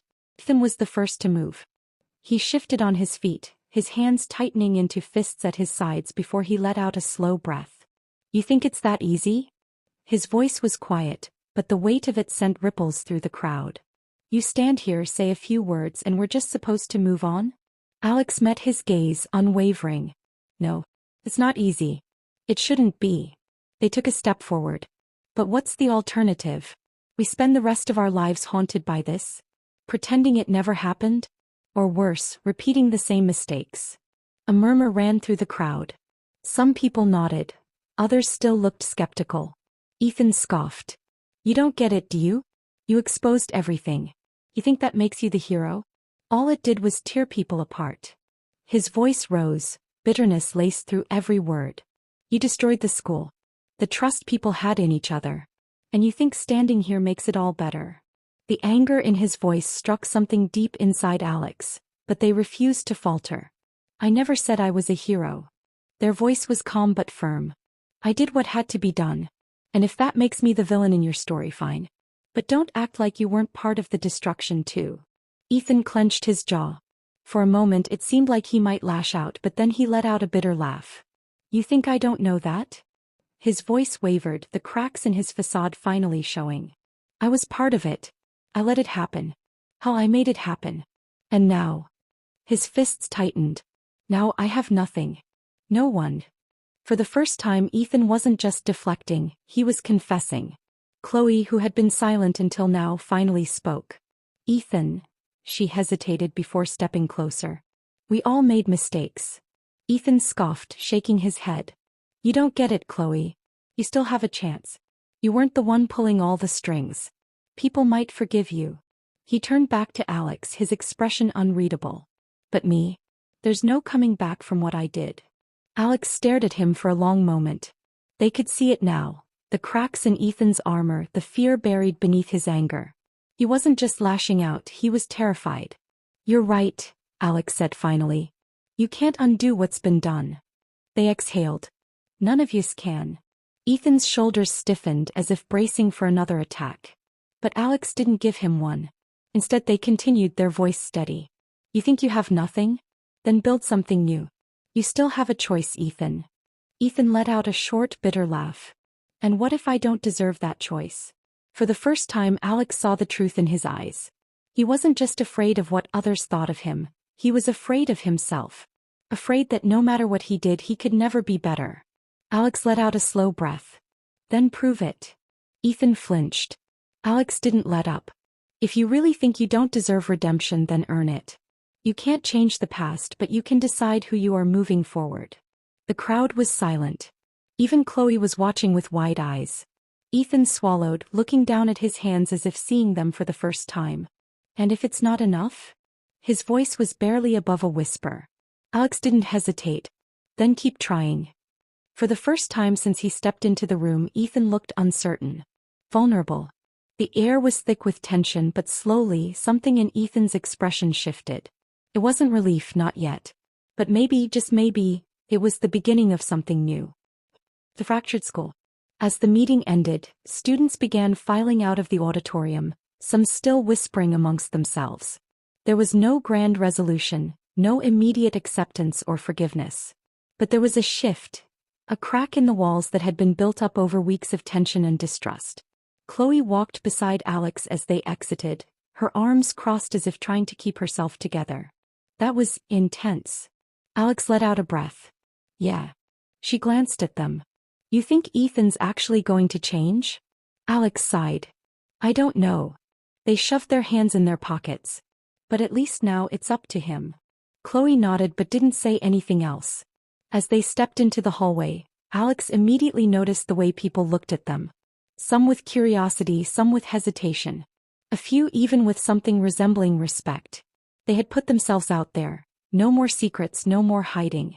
Now all they could do was see what came next. A familiar voice cut through the air. Alex. They turned to see Jordan approaching, arms folded. Alex's stomach tightened. Hey. Jordan studied them for a long moment. Then to Alex's surprise they nodded. That took guts. Alex blinked. Does that mean? Jordan let out a breath. It means I don't know how I feel yet. But I respect that you owned up to it. It wasn't forgiveness. But it was something. Alex nodded. Fair enough. Jordan hesitated. You coming to the game tomorrow? Alex frowned. Didn't think I'd be welcome. Jordan gave them a look. Things aren't going to go back to normal overnight. But if you want to fix things, you have to show up. Alex was quiet for a moment before nodding. I'll be there. Jordan smirked slightly before walking away. Chloe nudged Alex. See? People are already starting to come around. Alex gave a small smile. Yeah. Maybe. For the first time in a long time, they felt something they hadn't dared to before. Hope. Step forward.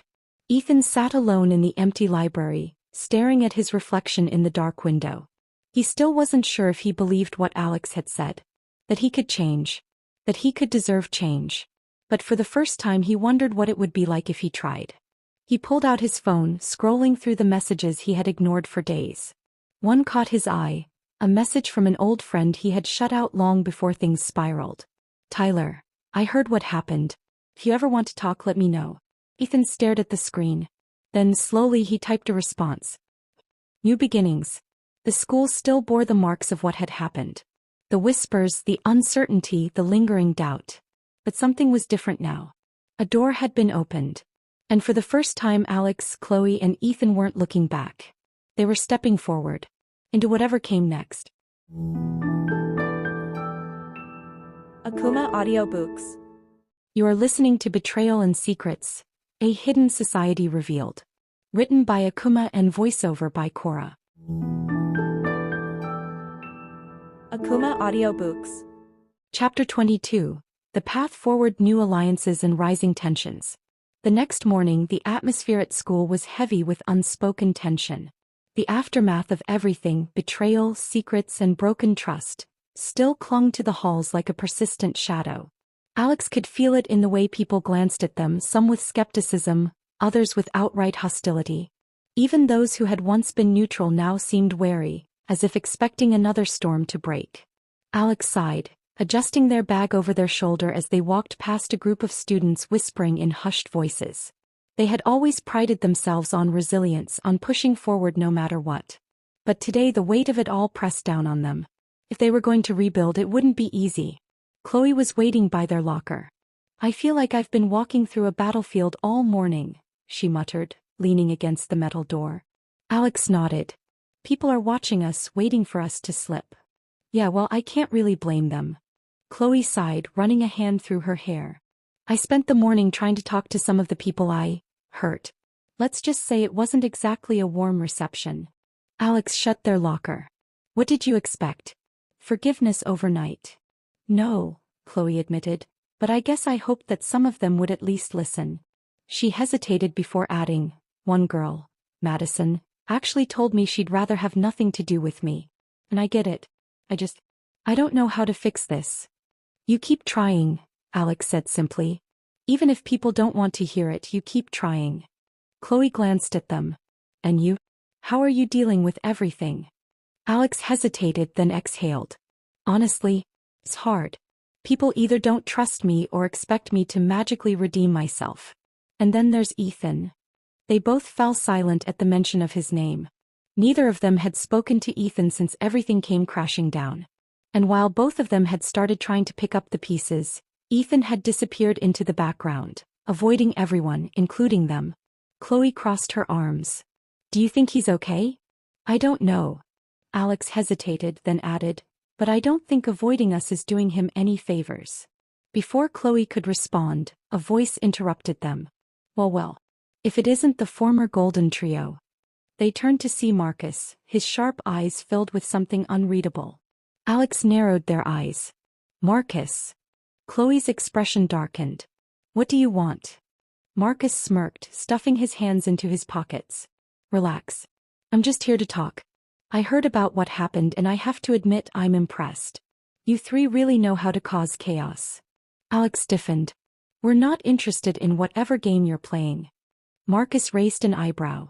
Who said this is a game? Chloe scoffed. You, of all people, trying to act like you care about what happens to us? Please. Marcus's smirk didn't waver. I don't expect you to trust me. But let's be real. Both of you are struggling to fix things. People don't want to forgive you. They don't even want to give you a chance. So maybe instead of wasting your time trying to please people who won't ever see you the same way, you should consider other options. Alex frowned. Other options? Marcus leaned against the locker, lowering his voice. There's a shift happening in this school. You've noticed it, right? The power struggle. The factions forming. Chloe exchanged a wary glance with Alex. Marcus continued. You think you're the only ones dealing with rejection? Trust me, you're not. The people who were part of the secret society, those who were used and discarded, where do you think they are now? What do you think happens to people who no longer fit into the school's perfect order? Alex clenched their jaw. And let me guess, you're collecting them. Marcus smiled, slow and deliberate. Something like that. Chloe shook her head. If you think we're going to join whatever you're planning, forget it. I'm not asking you to join anything. Marcus tilted his head. I'm just saying if you want to stop wasting time begging for a redemption you'll never get, maybe it's time to start thinking about a new path. Alex narrowed their eyes. And that path involves trusting you? Marcus chuckled. I never said trust. But sometimes, survival is about knowing which alliances matter. Before either of them could respond, Marcus turned and strolled away, leaving them with more questions than answers. Meanwhile, Ethan sat on the far end of the school courtyard where few people ventured. He had spent the past few days keeping his head down, avoiding Alex and Chloe, avoiding everyone. His reputation was in ruins. He had been a part of something dangerous, and even though he wanted to believe he was making things right, it was clear that no one else saw it that way. He wasn't sure if he even saw it that way. A shadow fell over him and he looked up to see Marcus standing there, hands in his pockets. Ethan tensed. What do you want? Marcus smirked. You really need to stop asking that. It's predictable. Ethan didn't respond. Marcus sat down across from him. I know you've been thinking about your next move. Ethan looked away. I don't have a next move. Marcus scoffed. Please. Someone like you? You're too smart to just let yourself fade into the background. Ethan clenched his fists. What do you want from me, Marcus?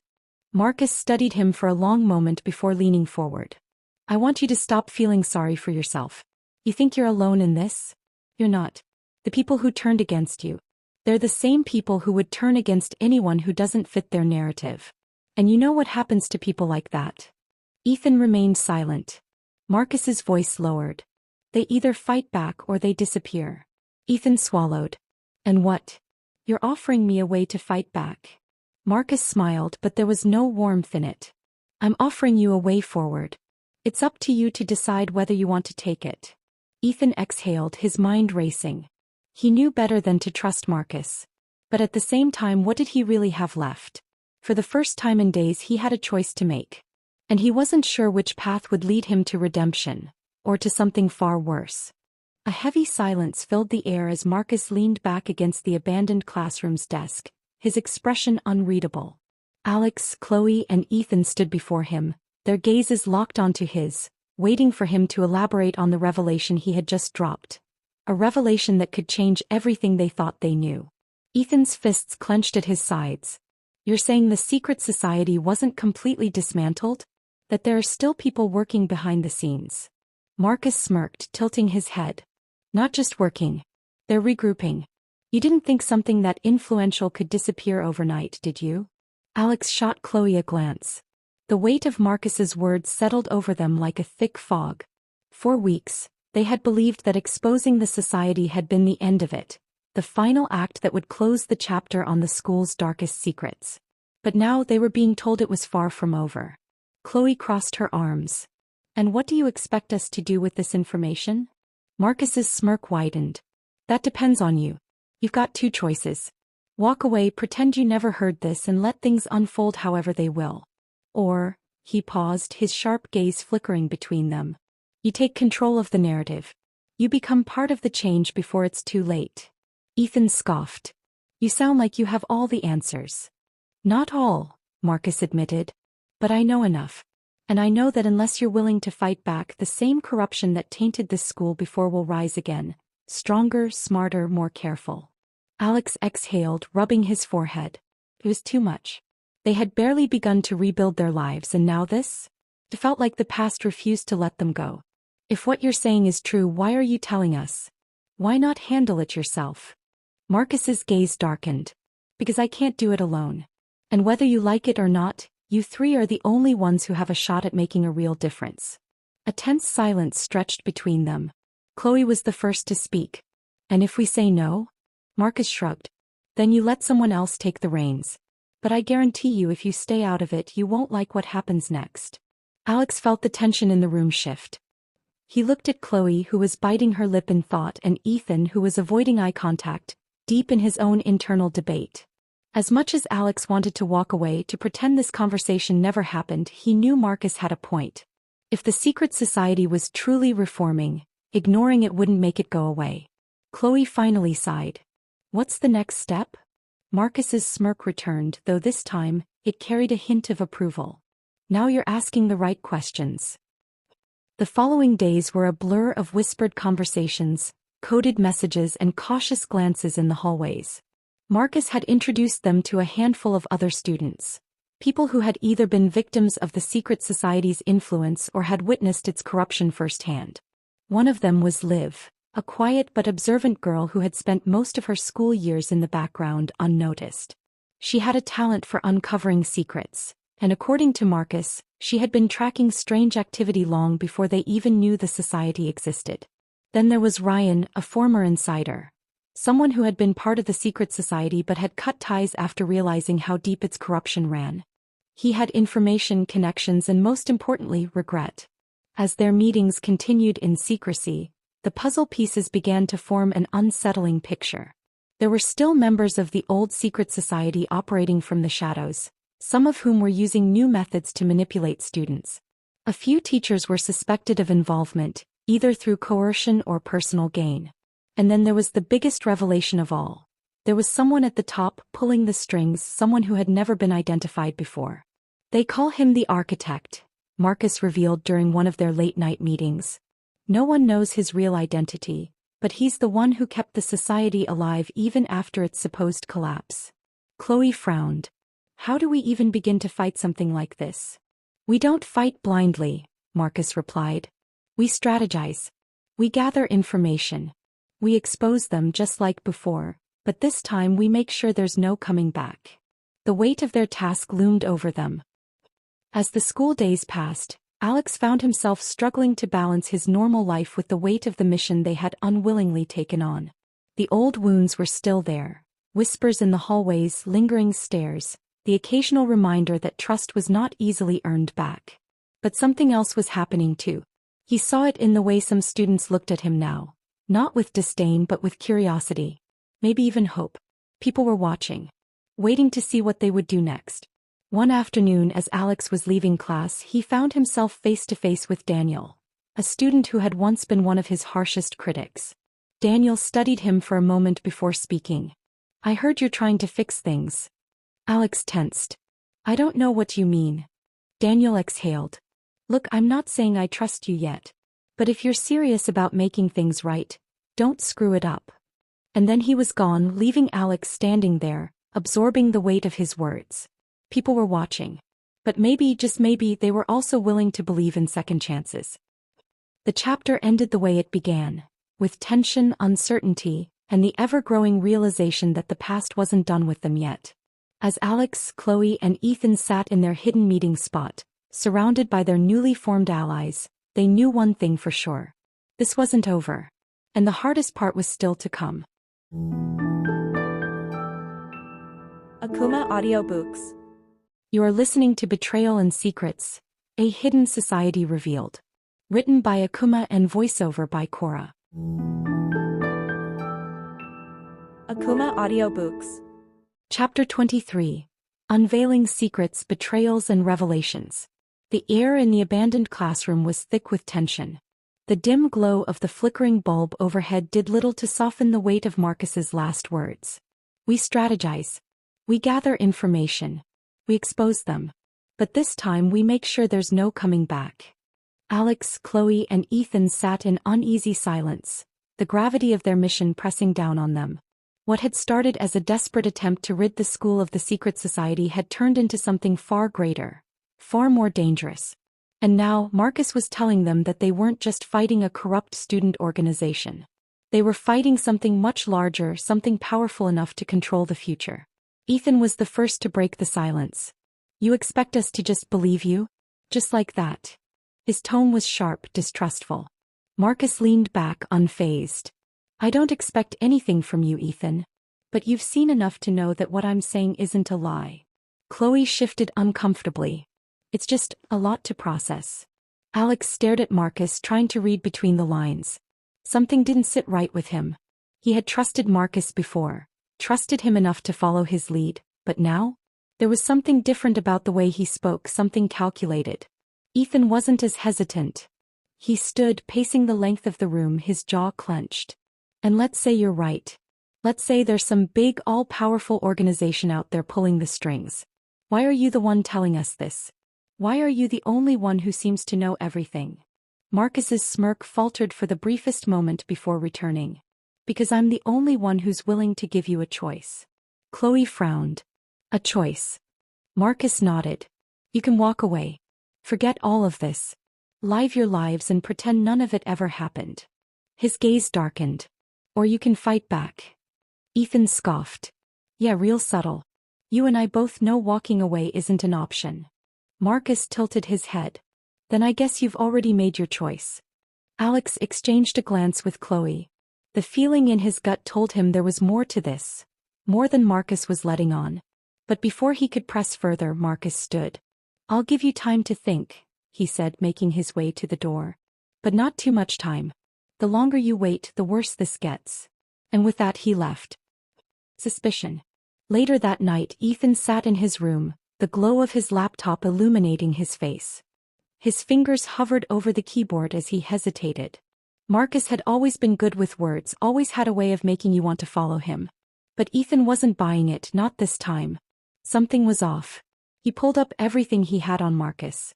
Notes, old messages, anything that might tell him who Marcus really was beneath all the charm.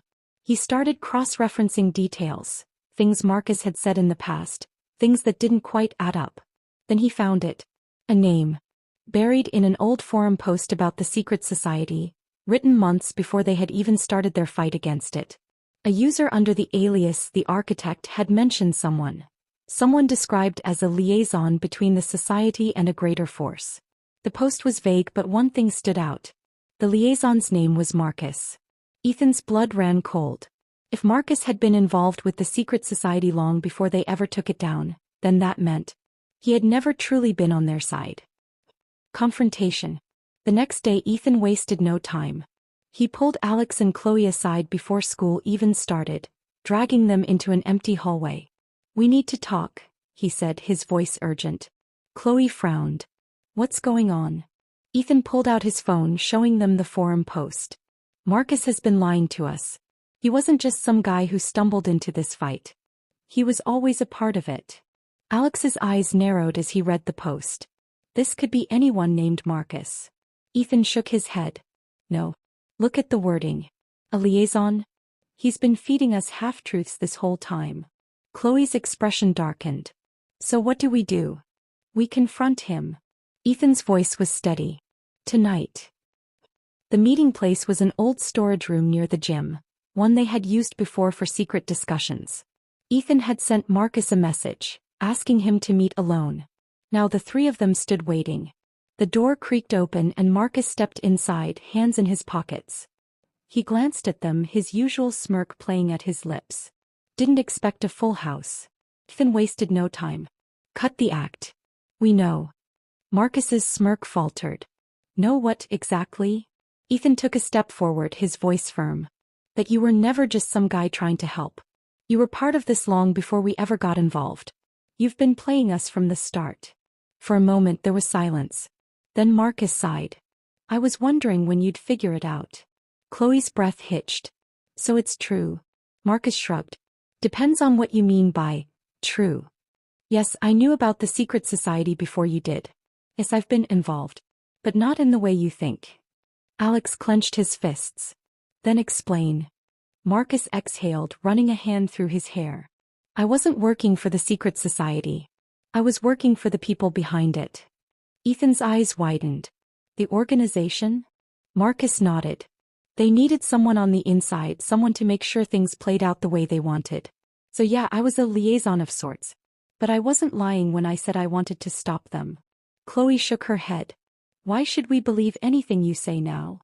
Marcus's expression hardened. Because you don't have a choice. You think exposing the secret society was enough? That was nothing. The real fight hasn't even started yet. Ethan's voice was laced with anger. So what, you expect us to trust you after all of this? Marcus held his gaze. No. But you're going to need me. Silence. Alex exchanged a glance with Chloe and Ethan. The truth had finally been laid bare. Marcus had never been the hero they thought he was. But if what he was saying was true, then their fight was far from over. And the worst was yet to come. The air in the dimly lit hideout was thick with tension. The weight of Marcus's revelations still hung over them, unshakable and suffocating. Alex leaned against the cold brick wall, his fingers drumming anxiously on his thigh. Chloe sat stiffly across from him, arms wrapped around herself, eyes distant as if she were trying to piece together a puzzle with missing fragments. Ethan, on the other hand, paced restlessly, his movements sharp and filled with agitation. The realization that Marcus had been manipulating them all along had shattered whatever fragile trust had remained between them. And now they faced an even greater threat, the organization Marcus had served all this time. We need a plan, Alex said finally, breaking the silence. We can't just sit here and wait for them to make the next move. Ethan scoffed, shaking his head. A plan? Against them? You heard what Marcus said. These people don't just control the secret society, they control everything. We don't even know the full extent of their influence. His frustration bubbled beneath the surface, threatening to spill over. For all we know, they could be watching us right now. Chloe exhaled, rubbing her temples. We can't let fear paralyze us, Ethan. Yes, they're powerful, but that doesn't mean they're invincible. He turned to Alex. You're right. We need to do something. But first we need information. Ethan shot her a look. And where exactly do you suggest we get that information from? Marcus was our best lead and now He clenched his jaw, unwilling to finish the sentence. A voice from the shadows interrupted them. Maybe I can help with that.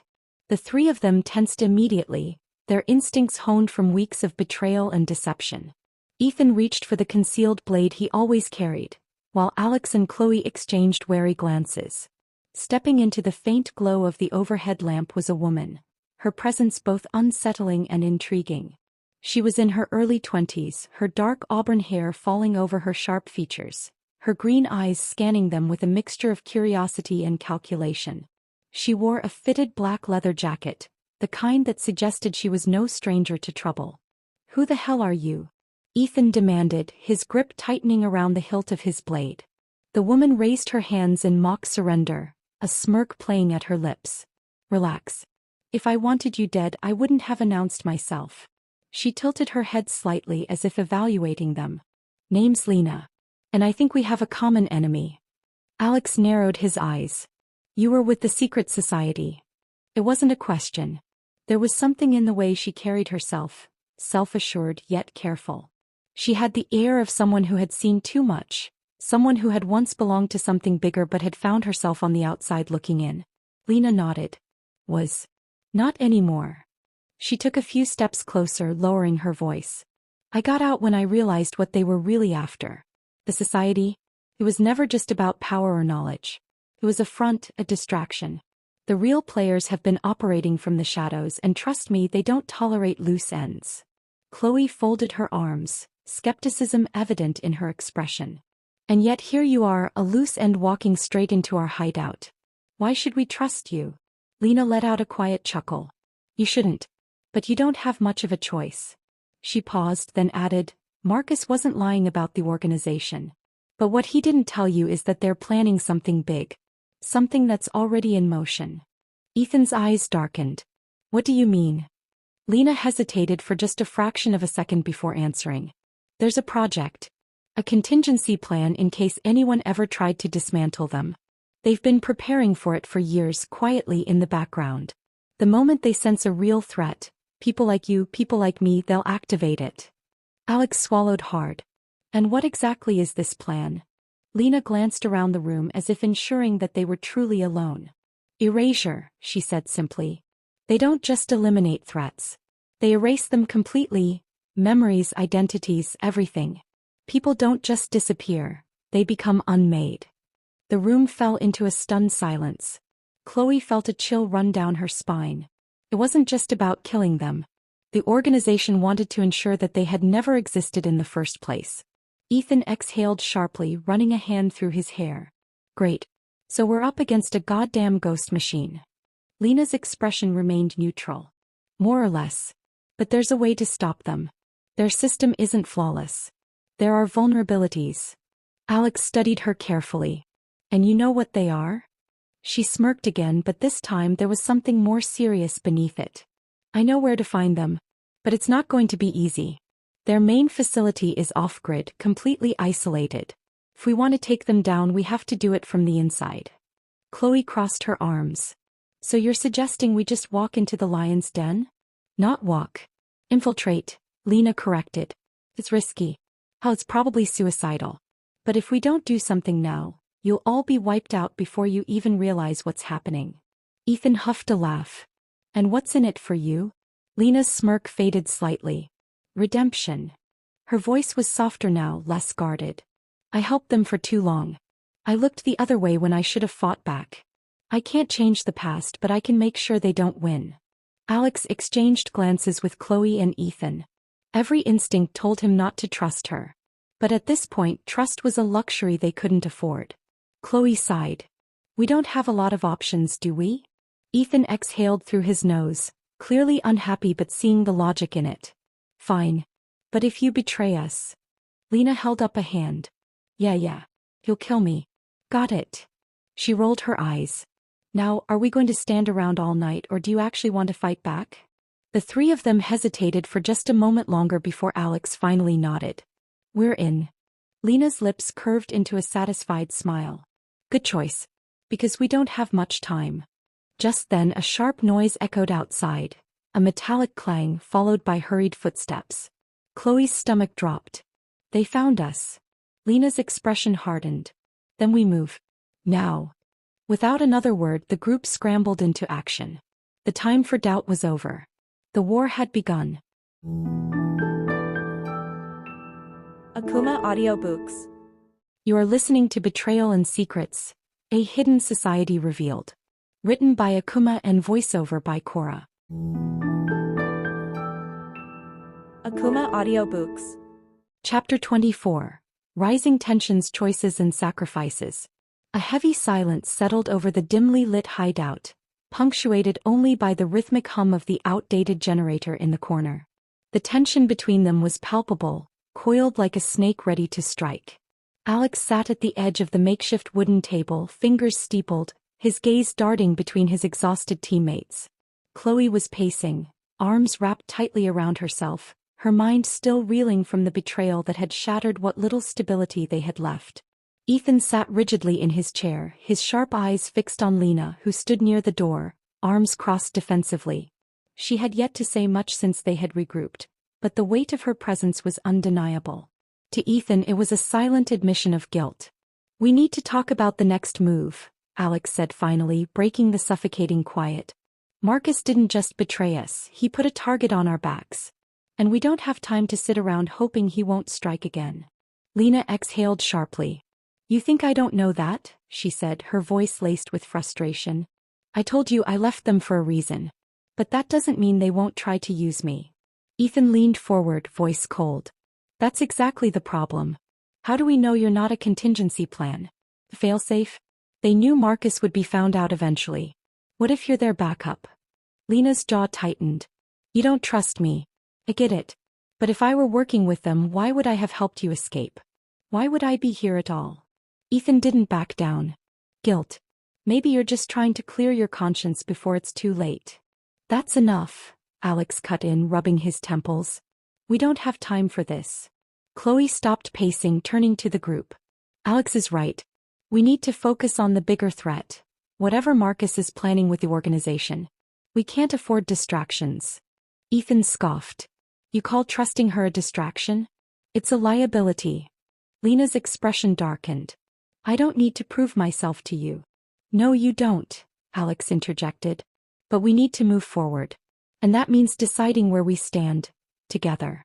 If we don't, we might as well be handing them the win." Silence stretched between them, thick and unyielding. Then the old radio crackled to life, making everyone tense. The signal was weak, but a distorted voice filtered through. "Hope you're all still alive," came Marcus's smooth, mocking tone.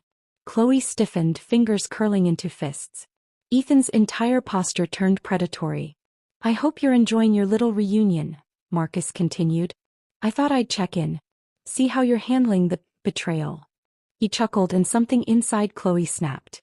"Cut the crap, Marcus," she hissed. "Say what you really came here to say." "Ah, there's the fire I missed," he mused. "Fine, I'll make this quick. You're out of time. The organization isn't just watching anymore. They're moving. And you're playing a losing game." "What do you mean?" Alex demanded. "You still think you have a chance to stop them?" Marcus laughed, a low, bitter sound. "They already know your every move. They know where you are. And they know exactly how to break you." The radio crackled again before his voice returned, this time more deliberate. "You want to stop them? Then you'll have to make a choice. The mission, or the people you love." Chloe's stomach dropped. Alex paled. Ethan's fingers twitched toward his knife, but he didn't draw it. "What did you do?" Lena asked, voice dangerously quiet. "I didn't do anything," Marcus said smoothly. "But the organization? Well, let's just say they've taken precautions. A few hostages. Insurance, if you will." No one spoke. The weight of his words pressed against them like a crushing force. "You have 24 hours, Marcus continued. "Walk away or they die. You know where to find me." The radio cut to static. For a long moment no one moved. Then Ethan slammed his fist against the table. "Son of a..." "We need to confirm this," Alex said sharply, trying to steady his voice. "If they really have people we care about." Chloe swallowed hard. "He wouldn't lie about that." Lena looked away, something unreadable in her expression. Ethan exhaled sharply. "They have my sister." The words came out quieter than anyone expected. Chloe's eyes snapped to him. "What?" Ethan clenched his fists, his breathing uneven. "I told her to leave the city. To run. But she never listened." He exhaled, shaking his head. "I knew this would happen." Chloe hesitated before stepping closer. "Ethan." He didn't look at her. Alex spoke up. "We don't have a choice. If we go after the hostages, we risk everything. But if we ignore it, we lose them. And if we take too long, Marcus wins," Lena murmured. Silence fell over them again. Then Alex stood, his expression grim. "We're not walking away. But we have to be smart. If we're going to take them on, we need to be 2 steps ahead. Chloe's throat felt tight. How? Ethan looked up. We find their weakness. And we tear it apart. Lena met his gaze. And if we don't? Ethan's voice was cold steel. Then we make them pay for every single thing they've done. The air in the hideout was thick with tension, an almost suffocating weight pressing down on them. The revelation of Marcus's ultimatum had left them standing on the edge of a cliff, staring into the abyss of impossible choices. Ethan was the first to move. He yanked his knife from its sheath and drove it into the wooden table with a sharp thunk, the blade quivering from the force. His jaw was clenched, eyes burning with barely contained fury. We're not playing by their rules, he said, voice dangerously low. Alex exhaled, rubbing his forehead. Ethan, we don't even know where they're holding them. Charging in without a plan is suicide. Ethan's glare snapped to him. So what? We wait. We let them die. No, Alex said firmly. We think. We act smart. Chloe stood near the window, arms wrapped around herself. Her heart pounded so hard it was difficult to focus. The organization had taken people they loved, cared about. And now they had 24 hours to decide between them and the mission. She turned to Lena, who had remained oddly quiet since Marcus's message. You worked for them. Where would they take hostages? Lena hesitated. She looked torn, conflicted, like she was waging a battle within herself. It depends. If they want to break you, they'd take them somewhere familiar. Somewhere you'd be afraid to go. Chloe's mind raced, sifting through memories. And then it clicked. The facility. Alex nodded grimly. That makes sense. It's where they trained their operatives, where they broke people. Ethan cursed under his breath. That place is a death trap. Chloe's voice was steadier than she expected. Then we figure out how to break in. Lena shifted, looking away. You don't get it. You can't just break in. The place is wired. Security systems, armed guards, internal lockdown procedures. Even if you make it inside, getting out is a whole different fight. Ethan's expression darkened. Then why don't you tell us exactly how you got out? Lena flinched. I had help. From who? She hesitated. Marcus. The room fell into stunned silence. Chloe's stomach churned. Marcus helped you? Lena nodded slowly. He wasn't always like this. He saw what the organization was doing, what they were turning us into. He wanted out too. Ethan scoffed. And yet here we are. With him holding our people hostage. Lena's voice was quiet. People change. Alex took a slow breath, trying to ground himself. The past doesn't matter right now. What matters is stopping them. Ethan pulled his knife from the table and sheathed it with a sharp click. Fine. Let's figure out how to do that before we run out of time. Breaking it. By the time they had hashed out a rough plan, the clock was already against them. The facility was built like a fortress, but Lena knew one potential weak spot. An old underground passageway that had once been used to transport supplies. It had been sealed off years ago, but if they could access it, they might be able to bypass security undetected. Ethan eyed the map spread out on the table. We blow the entrance open, get inside, get the hostages, and get out before they know what hit them. Lena shook her head. You blow it up and everyone inside will know exactly where we are. We need a quieter way in. Chloe frowned. How do we even know the passage is still there? Lena hesitated. We don't. Ethan cursed. That's not good enough. It's the best shot we have, Alex said. And we don't have time to debate it. Ethan exhaled sharply but didn't argue. Chloe could see it, the desperation in his eyes.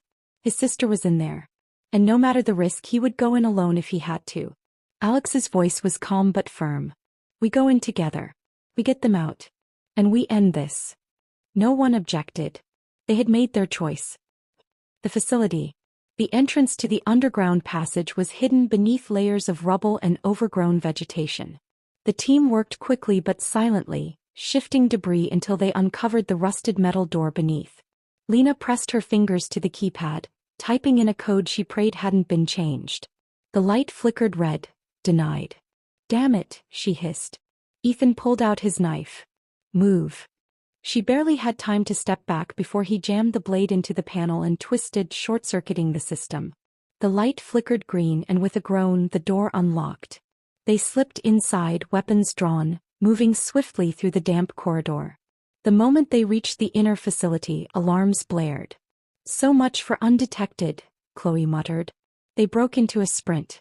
Guards swarmed from the far end of the corridor, armed and armored. Alex dropped low, firing 2 precise shots, dropping the first attacker. Ethan went for the next, a brutal takedown with his knife. Chloe's hands trembled, but she fired too, the recoil jarring against her shoulder. There was no turning back now. They reached the holding cells, a heavy steel door blocking their path. Ethan's voice was sharp. "Blow it." Alex set the charge. The door blasted open, smoke filling the air. Inside, the hostages huddled together, fear in their eyes. Ethan's sister was among them, her face pale, bruised, but alive. Relief flashed across Ethan's face for a fleeting second before he turned back. "Let's move." They freed the captives as footsteps thundered down the corridor. "We're out of time," Alex said. "We need an exit, now." Lena's gaze flickered to the side hall. "There's a transport tunnel. If we can get to it." A gunshot rang out. Chloe turned just in time to see Marcus standing at the entrance, weapon raised, his expression unreadable. "Going somewhere?" he asked. Ethan didn't hesitate. He lunged. The two collided, a brutal clash of fists and fury. Marcus fought like a man with nothing to lose, and Ethan was fueled by raw, unfiltered rage. Lena turned to the others. "Get the hostages out. Now." "What about you?" Chloe asked. "I'll handle this."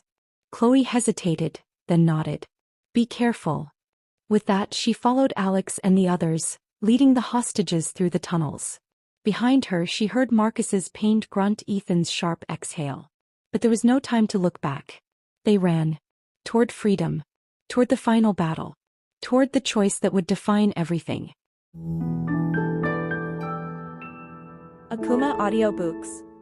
You are listening to Betrayal and Secrets, A Hidden Society Revealed. Written by Akumah and voiceover by Cora. Akumah Audiobooks. Chapter 25. The Final Countdown, Confrontations and Revelations. The warehouse was cold, the air thick with tension. It wasn't just the impending battle. It was the weight of everything left unsaid, the unspoken fears and the silent regrets. Alex stood at the center of the dimly lit room, his gaze locked on the blueprint spread across the rusted metal table. The final plan. The final chance. The group was gathered around him. Chloe, arms crossed, jaw clenched. Ethan, pacing slightly, his fingers twitching near his gun holster.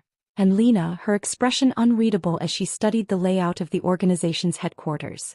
No one spoke. There was nothing left to say. This was it. "This is a suicide mission," Ethan muttered, breaking the silence. His voice was calm, but the doubt in his eyes betrayed him. "We all know that, right?"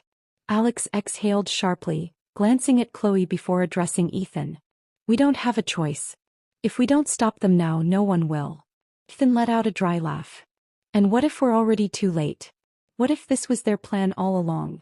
"Then we make sure we take them down with us," Lena said quietly, her voice steady. It was the first time she had spoken in the last 10 minutes. Ethan turned to her, his eyes narrowing. "Oh, that's easy for you to say, isn't it? You were one of them." Lena didn't flinch. "And that's exactly why I know what's at stake." The tension between them flared like a struck match. Alex could feel the fragile trust between the group threatening to crack under the pressure. They had come too far to fall apart now. "Enough," he said, his voice firm. "We're all in this together. Like it or not, we need each other." Chloe nodded, stepping forward. "We do this for everyone they've hurt. Everyone they've manipulated. We can't let them win." Ethan sighed but didn't argue. Instead, he looked at the blueprint again, his jaw tightening. "Fine. Let's go over the plan one last time." The organization's headquarters was a fortress, high-tech security systems, armed guards, and the unknown variables that no blueprint could predict. But they had a way in. A maintenance tunnel beneath the compound led directly into the lower levels of the building, bypassing the main security checkpoints. It was risky. If they were caught inside, there would be no escape. The plan was simple, at least on paper. Ethan and Chloe would take out the control room, disabling the security systems and giving them a brief window before the organization could respond. Meanwhile, Alex and Lena would infiltrate the central chamber, retrieving the classified data that could expose the organization's true agenda. Once they had the information, they would regroup and get out. If only it were that simple. The night was eerily quiet as they approached the tunnel entrance. The city skyline loomed in the distance, oblivious to the war about to unfold beneath it. Chloe's heart pounded in her chest. She had been in dangerous situations before, but this was different. This wasn't just about survival. This was about stopping something far bigger than any of them. Alex gave her a quick glance as if sensing her thoughts. "You okay?" She forced a smirk. "I thought you told me not to ask that." A small smile flickered across his lips before vanishing just as quickly. "Right." He nodded toward the entrance. "Let's move." Ethan took point, scanning the area before motioning them forward. One by one they slipped into the tunnel, the darkness swallowing them whole. The air was damp, the scent of rust and decay clinging to the walls. The only sounds were the faint drip of water and their own footsteps against the metal grating. The deeper they went, the heavier the silence became. After what felt like an eternity, Ethan stopped. He motioned for them to halt, pressing a finger to his lips. Chloe strained her ears. Faint voices. Footsteps above them. Guards. They barely had time to react before a red light flashed along the walls. The motion sensors had been triggered. "Shit," Ethan hissed, pulling out his gun. Alex's mind raced. They weren't supposed to be detected this soon. Had they been set up? "Move," he whispered harshly. "Now." They sprinted down the corridor, the sound of alarms beginning to blare above them. Their element of surprise was gone. The tunnel opened up into a small maintenance chamber. A ladder led up to a hatch, their planned entry point into the headquarters. Lena reached for the controls, her fingers flying over the keypad. "I can override it, but it'll take a minute." "We don't have a minute," Chloe muttered, glancing back toward the tunnel. Footsteps. Getting closer. Ethan turned to Alex. "Cover me." Before Alex could stop him, Ethan moved, raising his gun and firing toward the tunnel entrance. The sound echoed in the confined space, followed by the thud of a body hitting the ground. "Lena, now," Alex urged. The hatch clicked open and they scrambled up the ladder, emerging into a narrow hallway inside the headquarters. The walls were pristine white, the air sterile. Too clean. Too controlled. Alex pulled Chloe up last, slamming the hatch shut behind them. They had made it inside. But the real battle was just beginning. The control room was on the west side of the building. If they moved fast, they could still take out the security systems before reinforcements arrived.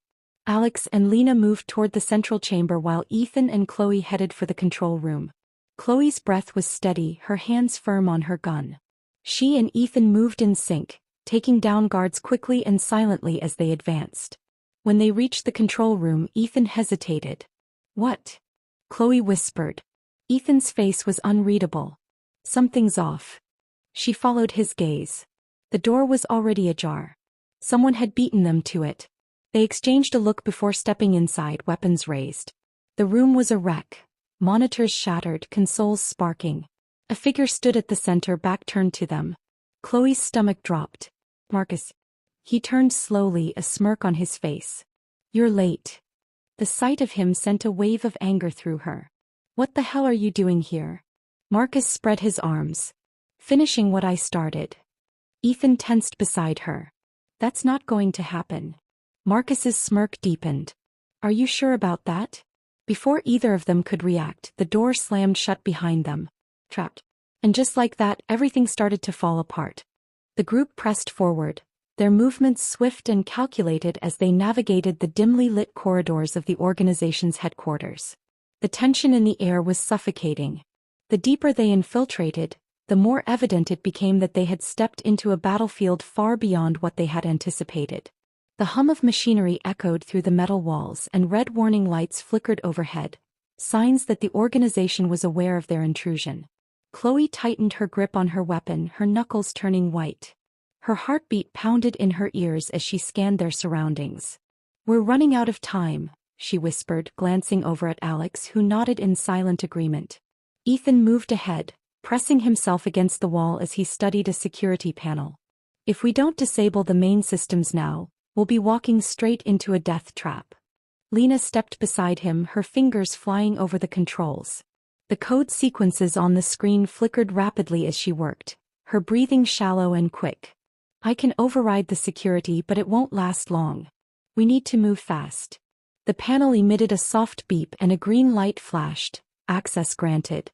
The heavy doors before them slid open with a hiss, revealing a vast chamber lined with rows of glowing monitors.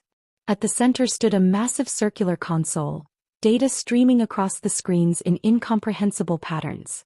But what stopped them in their tracks was the wall of monitors displaying live footage of major cities. New York, London, Tokyo, Paris. All marked with red blinking indicators. Lena's eyes widened in horror. No, this isn't just an attack. Ethan stepped forward, reading the coded messages scrolling across the screens. His stomach twisted as the reality set in. They're planning a full-scale reset of the world. Chloe's voice was barely above a whisper. What do you mean? Alex's jaw tightened. This isn't about taking over one region or gaining political control. This is about wiping the slate clean. A controlled catastrophe that will eliminate most of the world's population, leaving only those deemed worthy by their standards. A heavy silence settled over them. Lena clenched her fists. They've been orchestrating global events for years. Wars, economic crashes, social unrest. All to create the perfect conditions for their final phase. And this, she gestured to the monitors, this is the moment they've been waiting for. Ethan slammed his fist against the console. We need to shut it down. Now. But before anyone could act, the room was suddenly flooded with blinding white lights. A cold voice echoed through the chamber. Impressive. I must admit, I didn't expect you to make it this far. The group turned, their bodies tensing as a hidden door at the far end of the room slid open. Footsteps echoed against the steel flooring. A figure emerged from the shadows, stepping into the light. The sight of him sent ice through their veins. No way, Chloe breathed. Standing before them was Marcus. Dressed in a sharp black suit, his expression unreadable, Marcus surveyed them with quiet amusement. Surprised? He asked, his tone almost casual. Alex took a step forward, his fists clenched. You're supposed to be dead. Marcus chuckled, shaking his head. Come now, Alex. You really thought it would be that easy. His gaze flickered to Lena, who stood frozen, her face pale. And you? He smirked. I should have known you'd betray us. It's in your nature, isn't it? Lena took a step back, her breath shallow. You're behind all of this, she whispered. You. Marcus sighed, feigning disappointment. I expected more from you, Lena. After everything, you still don't see the bigger picture. Alex's patience snapped. Enough. We're shutting this down. Marcus's smirk widened. You can certainly try. At his words, alarms blared and red emergency lights bathed the room in a blood-like glow.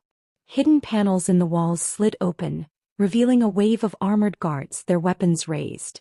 Move. Alex shouted, diving for cover as the first shots rang out. The room erupted into chaos. Gunfire echoed through the chamber as the group fought with everything they had. Chloe ducked behind the console, returning fire as Lena used the moment to hack into the system. Ethan covered her, picking off the guards one by one with precise shots. Alex locked eyes with Marcus through the chaos. This ends now, Alex growled, charging forward. Marcus met his attack with effortless precision, dodging and countering with lethal skill. They exchanged blows, fists colliding in a brutal dance of strength and speed. Still holding on to your naive ideals? Marcus sneered, blocking a punch before landing a sharp strike to Alex's ribs. You can't stop what's coming. Alex gritted his teeth against the pain, launching another attack. Watch me. Meanwhile, Lena's fingers flew over the console, bypassing layers of encryption. Her heart pounded. Just a little more. Suddenly a gunshot rang out. Lena gasped, pain searing through her shoulder as she staggered back. Lena! Chloe cried, catching her before she collapsed. Blood seeped through Lena's sleeve, but she gritted her teeth, pushing through the pain. I'm fine, Lena rasped. Just keep them off me. Ethan shot down the guard who had fired at Lena, then turned to Marcus with pure fury in his eyes. You just made a big mistake, Ethan snarled, charging at him. But Marcus was fast. Too fast. He dodged Ethan's attack with ease, his movements calculated. Then without hesitation he pulled a small device from his pocket and pressed a button. The monitors flickered, the countdown on the screen accelerating. No, Lena whispered. Marcus smirked. Game over. The countdown hit 5 minutes. A deep rumble shook the room as the facility's self-destruction protocol activated. We have to go, now. Alex shouted. Chloe pulled Lena up while Ethan covered them. Marcus stood at the center of the chaos, watching with eerie calm. You can run, he said, his voice carrying over the alarms. But you can't escape what's coming. Alex shot him a glare filled with unspoken fury before grabbing Chloe's hand and leading the group toward the exit. The facility was collapsing around them. Flames burst from the walls and the ceiling groaned under the strain. As they sprinted through the crumbling corridors, Lena suddenly pulled away. Go, she shouted. Alex turned, eyes widening. Lena, what are you doing? She clenched her jaw. I can still stop this. I just need time. No, we're not leaving you behind. Chloe shouted. Lena smiled sadly. It's okay. This is my fight too. Before anyone could stop her, she slammed a security gate shut, locking them out. Lena! Ethan roared, pounding on the metal. She met his gaze one last time through the glass. Take care of each other, she whispered. And then she turned back, disappearing into the inferno. The team had no choice. They ran. As they emerged from the facility, the explosion behind them lit up the night sky, shaking the ground beneath them. Lena was gone. But the war wasn't over yet. Akumah Audiobooks. You are listening to Betrayal and Secrets, A Hidden Society Revealed. Written by Akumah and voiceover by Cora.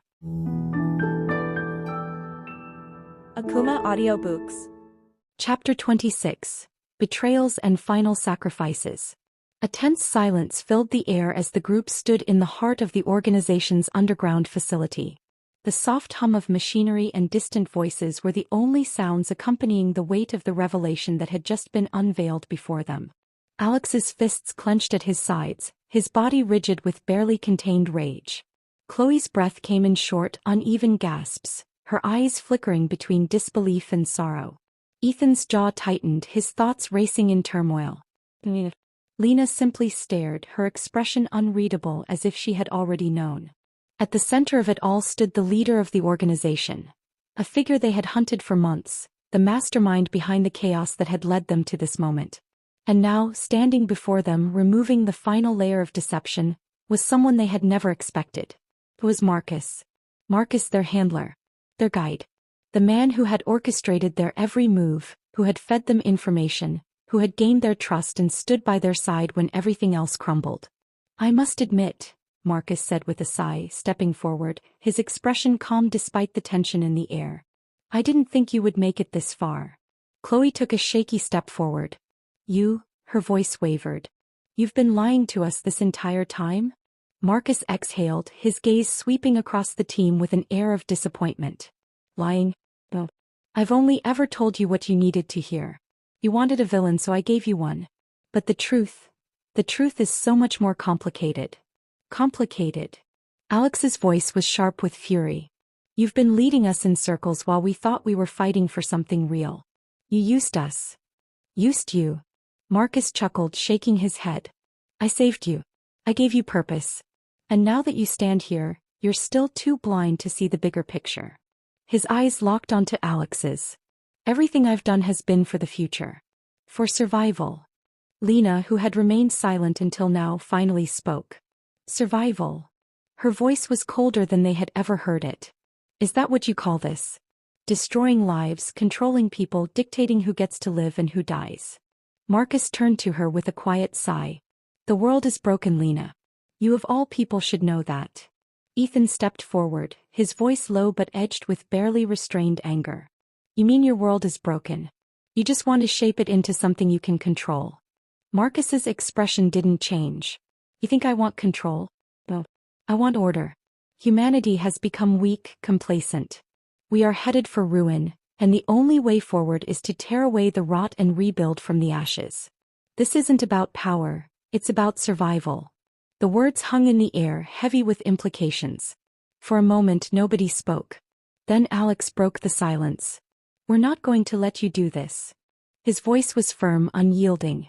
Marcus's lips curled into a sad smile. I expected nothing less. The divide.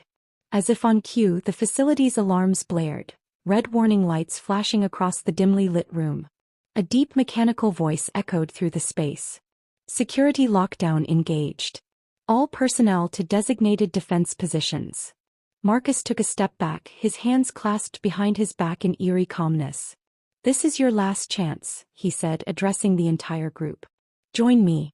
Help me rebuild this world. You've all seen the truth. Governments are weak, people are blind to what's coming. We can change that. Together. Chloe shook her head slowly, her hands trembling. You betrayed us. We trusted you. Marcus exhaled. I gave you a chance to fight for something greater. I gave you purpose. No, Ethan said, his voice cold. You used us. And now we're going to end this. Marcus's expression hardened. So be it. He glanced at the doorway where a squad of heavily armed guards had begun filing in. I was hoping you'd understand. But you leave me no choice. The guards raised their weapons. The room erupted into chaos. The first strike. Alex moved first. A gunshot rang out, barely missing his shoulder as he lunged at the nearest guard, disarming him with a brutal twist of his wrist. The man crumpled to the ground with a pained grunt. Ethan ducked behind a console, pulling his pistol and returning fire. The room filled with deafening noise, gunfire, shouts, the clang of metal against metal. Chloe and Lena moved in sync, weaving through the chaos.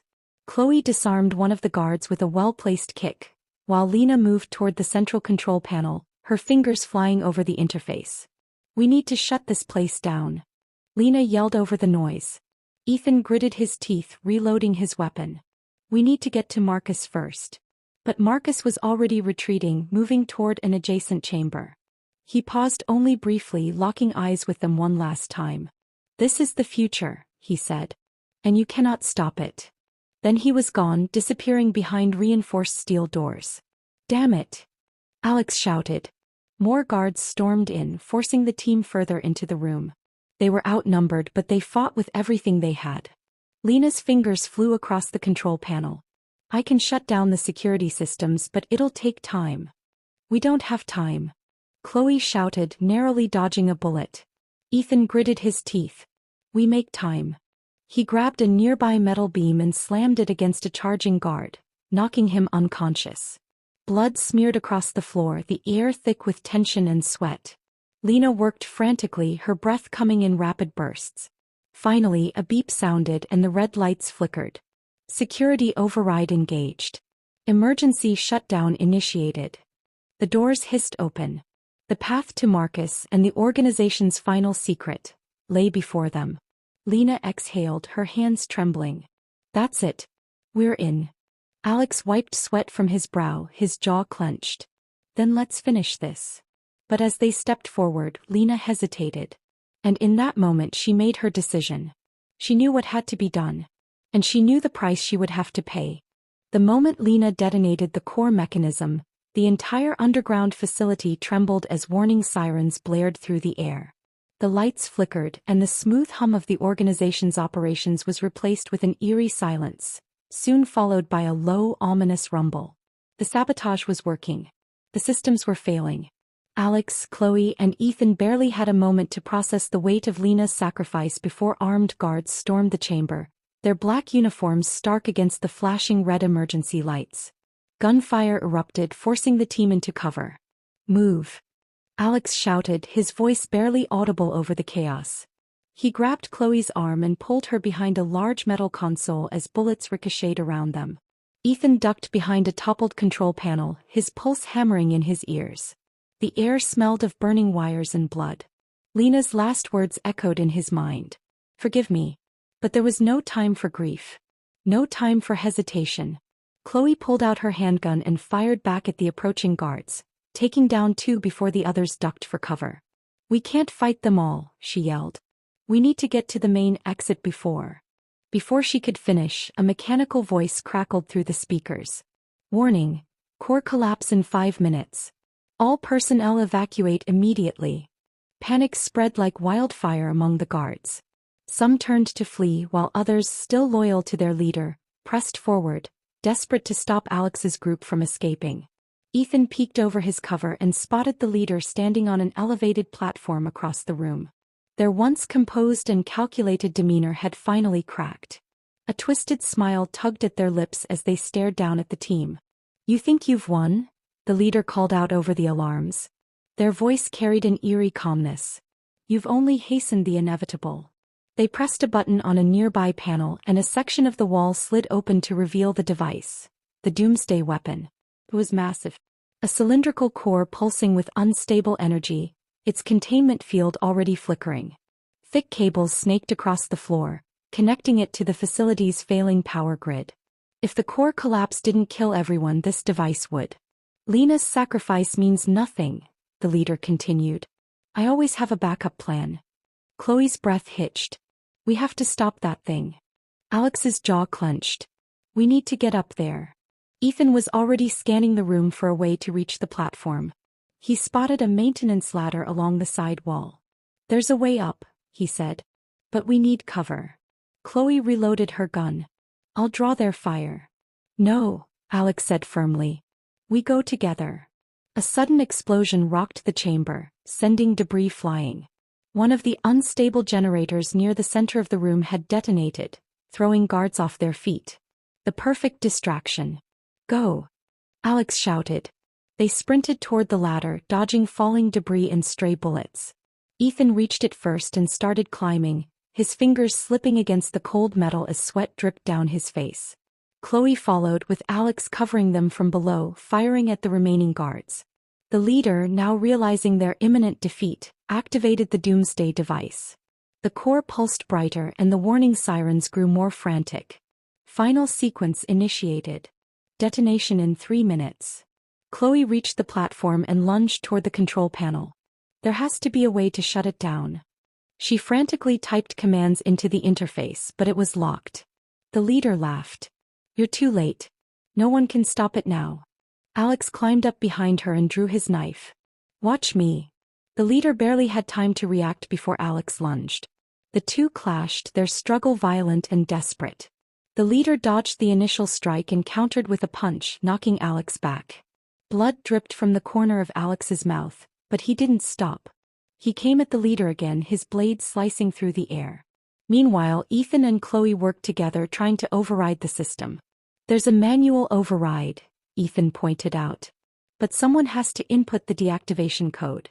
Chloe's hands trembled as she tried different combinations, but the screen flashed red each time. "I don't know it." Ethan's gaze flickered to the leader. "They do." Chloe hesitated before raising her gun and pointing it at the leader, who was still locked in combat with Alex. "Tell me the code or I shoot." The leader smirked, dodging another one of Alex's strikes. "Go ahead. If I die, you'll never stop it in time." Alex's patience snapped. He tackled the leader, slamming them against the metal railing. "Tell her the code," he growled. The leader chuckled, coughing up blood. "Even if I did, you don't have enough time." Ethan checked the countdown. 1 minute left. Desperation clawed at him. There had to be another way. He looked at the device itself, at the pulsing core. "What if we don't shut it down?" he muttered. Chloe turned to him. "What?" "We can't override it, but we can disrupt it." His mind raced. "The containment field is unstable. If we can sever the right connection, the energy will collapse in on itself instead of detonating outward." Chloe's eyes widened. "That's risky." Alex, still pinning the leader, called out, "We don't have a choice." The leader seized the moment to push Alex off them. They staggered to their feet, but before they could act, Chloe shot them in the leg. They collapsed, clutching the wound, eyes burning with rage. "You fools. You don't understand what you've done." Alex ignored them and ran to Ethan. "What do we cut?" Ethan scanned the wires, his pulse racing. "That one." He pointed to a thick cable feeding energy into the core. "It'll destabilize the reaction." Alex nodded and grabbed a fallen guard's combat knife. Without hesitation, he slashed through the cable. A deafening crack filled the air as sparks erupted. The pulsing light of the core flickered violently, and the alarms reached a frantic pitch. "System failure.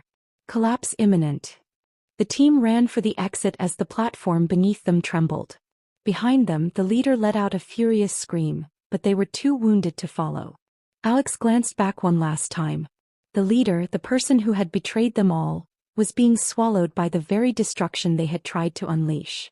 Then the team burst through the collapsing corridors, sprinting toward the surface. As they emerged into the cold night air, a massive explosion erupted behind them. The ground shook and a wave of heat rushed past them as the underground facility was engulfed in fire and debris. They collapsed onto the dirt, panting. It was over. But the weight of their losses pressed down on them. Lena was gone. And though they had won, the scars of this battle would never truly fade. Chloe wiped tears from her eyes and whispered, "She did it. She saved us." Ethan clenched his fists, staring at the burning ruins. At what cost? Alex remained silent, staring at the stars above, the reality of everything finally sinking in. The war had ended, but the wounds it left behind would take a lifetime to heal. Akumah Audiobooks. You are listening to Betrayal and Secrets, A Hidden Society Revealed. Written by Akumah and voiceover by Sara. Akumah Audiobooks. Chapter 27, The Last Stand. A heavy silence hung over the team as they stood outside the entrance to the underground facility, staring at the reinforced steel doors. The air was thick with the scent of smoke and blood, remnants of their last battle lingering on their skin and in their hearts. Lena's sacrifice still echoed in their minds, an unshakable weight pressing down on them. Ethan clenched his fists, his knuckles turning white. "We can't let it be for nothing," he said, his voice firm but hollow. Alex exhaled sharply, his grip tightening around his weapon. "Damn right. We finish this." No one argued. There was no room for hesitation now. They had all come too far, suffered too much. Failure was not an option. Chloe stepped forward, scanning the control panel beside the door. "It's biometrically locked. We need a high-ranking officer's handprint or..." A sudden gunshot echoed through the cavernous space. The lifeless body of a fallen commander slumped forward from where Alex had pulled the trigger. He didn't flinch as he crouched down, gripping the man's limp hand and pressing it against the scanner. The screen blinked green and the heavy doors groaned as they slid open. Chloe shot him a look but said nothing. They all knew there was no time for moral debates. Not now. The facility stretched before them, a labyrinth of metal corridors, dimly illuminated by flickering emergency lights. The air smelled of antiseptic and cold machinery. The sound of distant alarms reverberated off the walls, signaling their intrusion.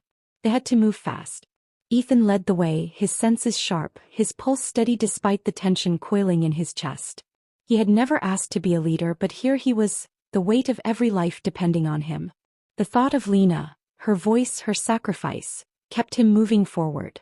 The team advanced through the corridors, their movements swift and silent. They encountered resistance almost immediately, armed guards in sleek black armor, their visors glowing red as they raised their weapons. "Cover me," Ethan shouted as he ducked behind a pillar. Bullets ricocheted off metal walls, sparks flying as Chloe and Alex returned fire. The hallway erupted into chaos, but the team was faster, more determined. Chloe's sharp shooting took down 2 guards with precision, while Alex, fueled by raw fury, tackled another to the ground, slamming his head against the floor. Ethan lunged forward, disarming the last enemy and driving his knife into the weak point between his armor plates. The guard fell with a strangled gasp. Breathing heavily, they pressed on, their boots splashing through puddles of coolant leaking from damaged pipes. "We're close," Chloe said, glancing at the tablet she had taken from one of the guards. "The main control room is just ahead."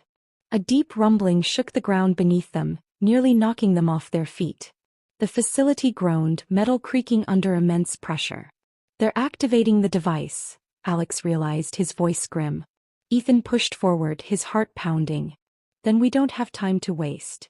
The final hallway was lined with automated turrets, their red sensors locking onto the team the moment they stepped into view.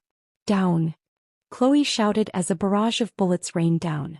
They dove behind cover as the turrets unleashed a relentless hail of gunfire. Ethan cursed under his breath. There's got to be a way to disable them. Chloe's fingers flew across the stolen tablet, hacking into the security system. Almost there. Alex growled impatiently. "We don't have time, Chloe." Ethan peeked out, analyzing the turrets. "We make a run for it. The sensors have a delay, Split up, move fast, and stay low. Without hesitation he sprinted forward, weaving through the rain of bullets. The others followed, dodging and rolling, barely avoiding the onslaught. Chloe reached a side panel and jammed her knife into it, causing the system to short-circuit. The turrets powered down, smoke hissing from their barrels. "We're in," she breathed, standing up. They pushed forward, reaching a massive vault-like door adorned with the organization's insignia. The room beyond held the doomsday device. The final battle. Ethan turned to the team, seeing the exhaustion in their eyes, the bruises, the wounds both seen and unseen. "This is it," he said, his voice steady. "Lena gave her life so we could be here. We don't stop now." Alex nodded, his jaw set in determination. "Let's end this." With a deep breath, Ethan placed his hand on the scanner. The doors slid open. And the final battle began. The heavy vault doors groaned as they slid open, revealing the heart of the facility. A vast control room bathed in the eerie glow of red emergency lights. At the center, a massive cylindrical structure loomed, humming with a dangerous energy. The doomsday device. Its metallic surface pulsed with an ominous light, signaling that it was moments away from activation. At the far end of the room, the leader stood tall, draped in a long black coat, their sharp eyes filled with quiet certainty. Flanking them were their elite guards, each clad in reinforced armor, gripping high-tech weapons designed for lethal efficiency. Ethan stepped forward, his hands tightening into fists. "It's over," he said, his voice steady. The leader tilted their head, almost amused. "Is it?" They gestured toward the massive device. "The world you know is already ending. You're just in time to witness it." Chloe scanned the control panels lining the room. The countdown was already at 2:15 and ticking down fast. If they didn't act now, billions of lives would be lost. Alex raised his gun. "I don't care what twisted vision you have. We're stopping this. You're done." The leader let out a slow breath, disappointment flickering in their gaze. "So short-sighted. You think you're saving the world? Well, you're only delaying the inevitable. Humanity is beyond saving." Ethan's jaw clenched. He wasn't here to debate. He was here to finish this. "Move," he barked. The room exploded into chaos. The last fight. Gunfire erupted as the team scattered, diving behind cover as the elite guards opened fire. The air was thick with smoke and sparks as bullets ricocheted off metal surfaces. The walls trembled from the sheer force of the battle. Chloe sprinted toward the control panels, dodging a hail of bullets. She needed to find a way to disable the device. But the leader wasn't going to let that happen. Two guards charged toward her, but Alex intercepted them with brute force. He slammed one into a console, using his rage to fuel his strikes. The other lunged at him with a blade, but he twisted, using his opponent's momentum to throw him over his shoulder. He didn't hesitate. One precise shot to the head and the guard collapsed. Chloe reached the console, her fingers flying across the screen. 1:30 remaining. "We don't have time for a manual shutdown," she yelled. "We need to destroy the core." Ethan ducked as a bullet whizzed past his head. "How do we do that?" Chloe's eyes flicked across the screen. "There's a coolant chamber beneath the device. If we rupture it, the system will overheat and force an emergency shutdown." Alex shot another guard before growling, "Then let's blow it up." Ethan nodded. "Find a way to expose it." Chloe reached for a small explosive from her belt and attached it to the panel controlling the coolant system. "This should do it," she said, setting the timer for 10 seconds. Before she could step back, a guard tackled her, sending her sprawling. Ethan rushed to help, but the leader stepped in front of him. "You should have walked away," they said. Ethan barely dodged the strike aimed at his head. The leader was fast, too fast. Their attacks were precise, lethal. Each move was designed to kill. Ethan blocked a strike but felt the sharp sting of a blade slicing across his side. He gritted his teeth and retaliated with a punch to the ribs, forcing the leader back. Alex saw the fight and moved to help, but another guard engaged him, forcing him into combat once more. The countdown nears 0. Chloe struggled against the guard, pinning her down. She twisted, managing to slam her knee into their gut before rolling away. The explosion she had planted went off, shaking the facility. A loud hissing sound filled the air as the coolant chamber ruptured. A thick, freezing mist spread through the room and the device flickered. 0:45 seconds left. The leader glanced at the failing device, eyes narrowing. "You think this will stop it?" they sneered. Ethan wiped the blood from his face. "I know it will." The leader smirked. "Then you've left me no choice." They pulled a hidden trigger from their coat and suddenly an emergency override kicked in. The countdown stopped, then restarted at 0:30 with twice the speed. "No!" Chloe yelled, scrambling to hack the system. "They've forced an accelerated launch." Ethan lunged at the leader, fury burning in his veins. He knew what had to be done. This wasn't about fighting anymore. It was about stopping them. The two clashed violently, trading brutal blows. Ethan ducked a knife strike, twisting the leader's arm and slamming them into the console. Sparks erupted as the impact cracked the screen. The leader grunted but countered with a vicious elbow to Ethan's ribs. Alex, seeing the fight, roared and charged forward. He tackled the leader, slamming them against the metal floor. "You killed Lena," he growled. "This is for her." Before the leader could respond, Alex drove his blade into their chest. The leader gasped, their body jerking before going still. For a moment there was only silence. Then a robotic voice echoed. Chloe's fingers flew over the controls. "Almost there. Come on." The device sparked violently. The coolant system was failing. Ethan stumbled to his feet.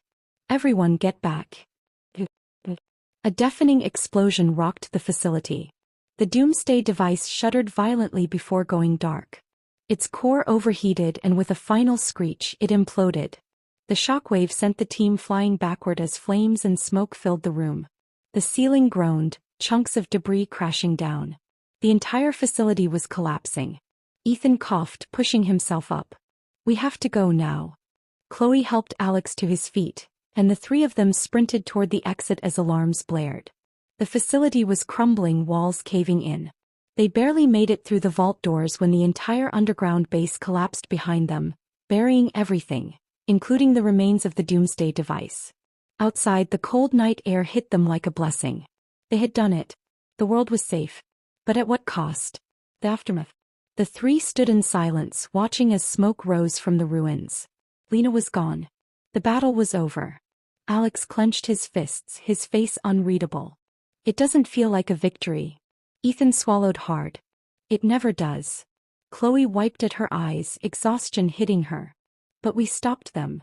Ethan took a deep breath, looking at the horizon. The night felt different now. The weight of everything settled on his shoulders, but for the first time he felt something else too. Hope. He turned to the others. "Let's go home." And with that they walked away, leaving behind the ruins of the past and stepping toward an uncertain but promising future. Akumah Audiobooks. You are listening to Betrayal and Secrets, A Hidden Society Revealed. Written by Akumah and voiceover by Cora. Akumah Audiobooks. Chapter 28. The Dawn of a New Era. The silence was heavy. Not oppressive, not empty, but charged with the weight of everything that had happened. The world had shifted, but the dust had yet to settle. Ethan stood at the edge of the memorial site, hands buried in the pockets of his jacket, eyes trained on the rows of names etched into the black stone. The early morning sun bathed the place in soft golden light, casting long shadows that flickered against the engraved letters. Among those names was Lena Carter, the girl who had fought so fiercely, the girl who had believed in something greater than herself, even when the odds were impossible. The girl who had sacrificed everything for a cause that had seemed hopeless. Ethan swallowed the lump in his throat. He had seen many things over the course of their battle. Desperation, pain, betrayal, and fleeting moments of hope. But standing here in the quiet aftermath, the finality of it all truly sank in. Chloe stood beside him, her arms crossed as she exhaled slowly. "It doesn't feel real," she murmured. "It never does," Alex said, his voice distant. He was further back, hands clenched at his sides. Unlike the others, he hadn't stepped too close to the memorial. It was easier that way. A few feet away, members of the resistance gathered in small clusters. Some were injured, others lost in their own thoughts. The fight was over. The enemy had been defeated. The world had been saved. But victory came at a cost. Ethan clenched his jaw. He had spent so much of his life trying to avoid responsibility, to run from the expectations placed upon him. But now he carried the weight of something much heavier, the responsibility of the living. Of those who had made it. Of those who had given everything to make sure they did. You think she'd be proud of us? Chloe asked suddenly, her voice barely above a whisper. Ethan took a slow breath before answering. She wouldn't care about that, he said. She just wanted us to keep going.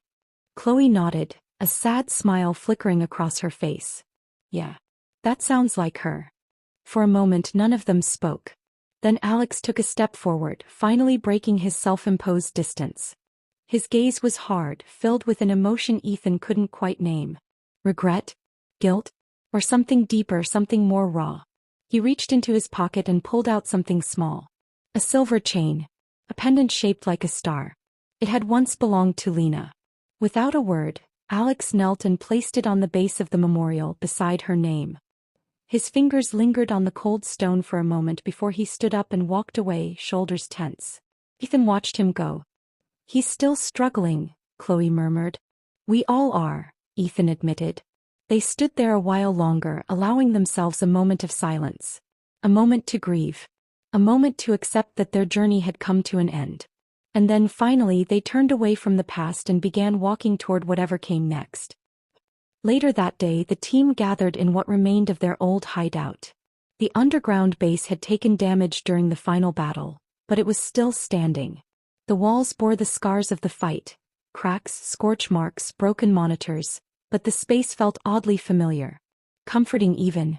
They sat around the central table, a faint sense of nostalgia settling over them. So what happens now? Chloe asked, leaning forward. Ethan hesitated. That was the question, wasn't it?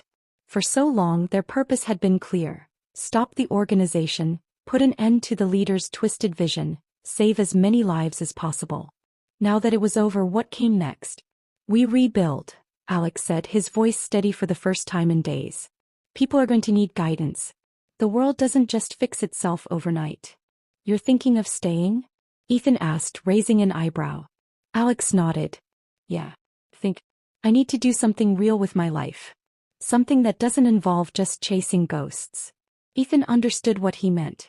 For so long, Alex had been consumed by revenge, by the need to avenge his sister, by the anger that had fueled every one of his decisions. But now that the fight was over, he had to find another reason to keep moving forward. What about you? Ethan asked, turning to Chloe. She sighed, tilting her head back. I don't know. Maybe I'll do something normal for once. Take a break from saving the world. Ethan chuckled. You, normal? I'll believe it when I see it. Chloe smirked. Hey, even heroes deserve a break. They shared a small laugh, but underneath it all, there was something unspoken. They weren't just saying goodbye to a war. They were saying goodbye to the versions of themselves that had existed before all of this. Ethan exhaled and leaned back in his chair. I guess that leaves me. Chloe and Alex turned to him expectantly. I don't know, he admitted. Maybe I'll disappear for a while. Figure things out. You always were good at running, Alex remarked, though there was no bite in his tone. Ethan smirked.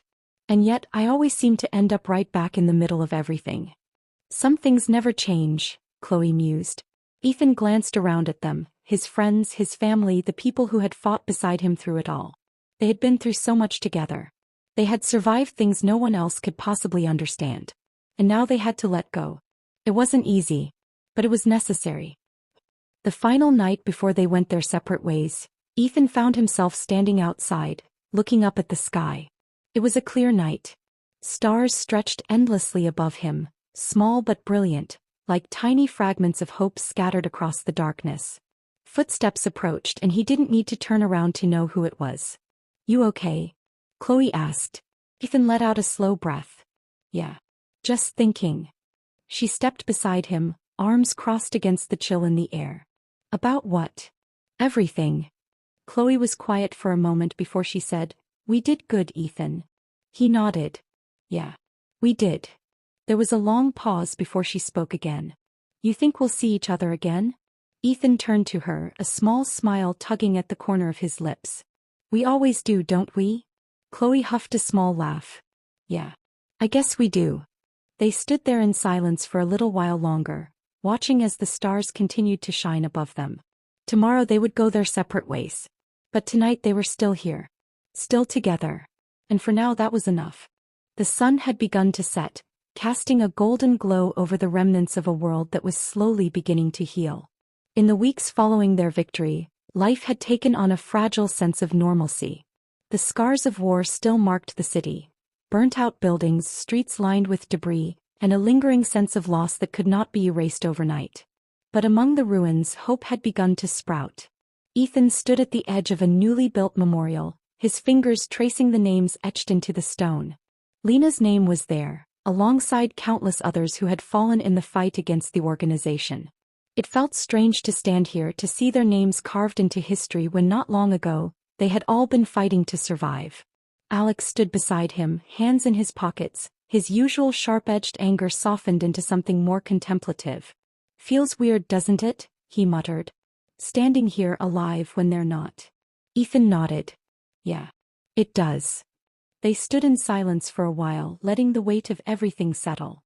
Then Chloe approached, carrying a small bouquet of white lilies. Without a word, she placed them at the base of the memorial. "Lena would have liked these," she said softly. Alex let out a quiet chuckle. "She always said flowers were a waste of money, but I bet she'd pretend to appreciate them just for you." Chloe smiled faintly. She was like that. The three of them stood together, the unspoken grief between them heavier than words could capture. But grief was no longer their defining emotion. There was sadness, yes, but also acceptance. Healing wasn't instant, it never was. But it had begun. After a long moment, Chloe turned to Ethan. "So what's next for you?" Ethan exhaled, looking out over the city. "I don't know," he admitted. "I thought winning this fight would mean we could all just go back to our lives. But I don't think I have a normal life to go back to." Alex snorted. "Yeah. You don't get to save the world and then go work a 9-to-5 job like nothing happened." Ethan smirked. "I guess not." He hesitated before adding, "I was thinking about helping rebuild. There's so much damage, so many people who need help. I don't know if I'm meant to lead, but I can't just walk away." Chloe nodded approvingly. "That suits you. You're a good leader, Ethan. Even if you never wanted to be one." Alex leaned back against the stone. "Well, I'm not the rebuilding type, but I was thinking, maybe it's time to stop running. I've spent too long being angry, looking for someone to blame. Maybe it's time I actually do something with my life." Ethan raised an eyebrow. "Are you saying you want to help rebuild?" Alex scowled. "Don't get ahead of yourself. I meant more like, helping people before they end up needing rebuilding." He shrugged. "Lena used to say I could be more than just my anger. I figure I owe it to her to try." Chloe smiled. "She'd be proud of you." Alex looked away, but the small smile on his face betrayed how much that meant to him.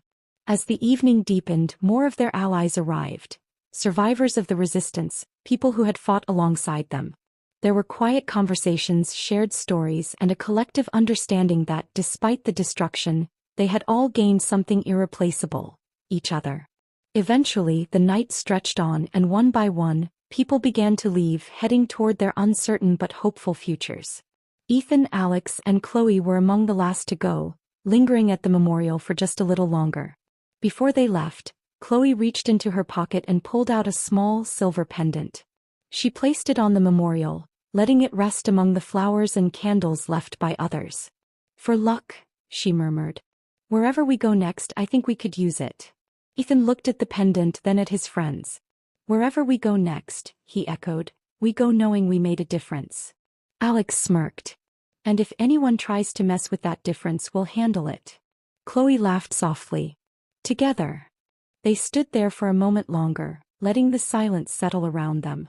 Then, without another word, they turned and walked away, leaving behind the ghosts of the past but carrying their memories with them. Epilogue. A new beginning. Months had passed. The world, while still scarred, was moving forward. Ethan found himself standing on a construction site, overseeing the rebuilding of a community that had once been devastated. He no longer saw himself as the reluctant leader forced into a role he never wanted. He had chosen this path now not because he had to, but because he wanted to. Alex had taken a different route, traveling from place to place, helping where he could and making amends in his own way. He still carried the weight of the past, but it no longer consumed him. He had found peace in action, in making sure others didn't fall into the same cycle of vengeance that had once trapped him. Chloe had dedicated herself to aiding survivors, offering counseling and support to those who had lost everything. She had always been the one who held the group together, and now she was doing the same for others. Though their paths had diverged, their bond remained. They still met when they could, catching up over late-night conversations and unspoken understanding. One evening, as the sun dipped below the horizon, Ethan, Alex, and Chloe found themselves sitting atop a hill overlooking the city. It was a quiet moment, just the three of them watching the world rebuild itself. "You ever think about what would have happened if we never got involved in all this?" Alex mused. Ethan chuckled. "All the time." Chloe smiled. "But then we wouldn't be here." There was a comfortable silence. Ethan finally spoke, his voice steady. "We changed the world." Alex smirked. "Yeah. And somehow we survived it." Chloe exhaled, looking up at the stars. "And now we get to live in it." As the night stretched on, the city below them glowed with the lights of a new era. One they had fought for, one they had earned. The past would always be a part of them. The people they had lost would always be remembered. But the future was theirs to shape. And for the first time in a long time, they were ready for it. Akumah Audiobooks. Thank you for listening to Akumah Audiobooks. For more stories like this, refer to channel playlist and stay tuned for weekly updates by subscribing. Have a nice day.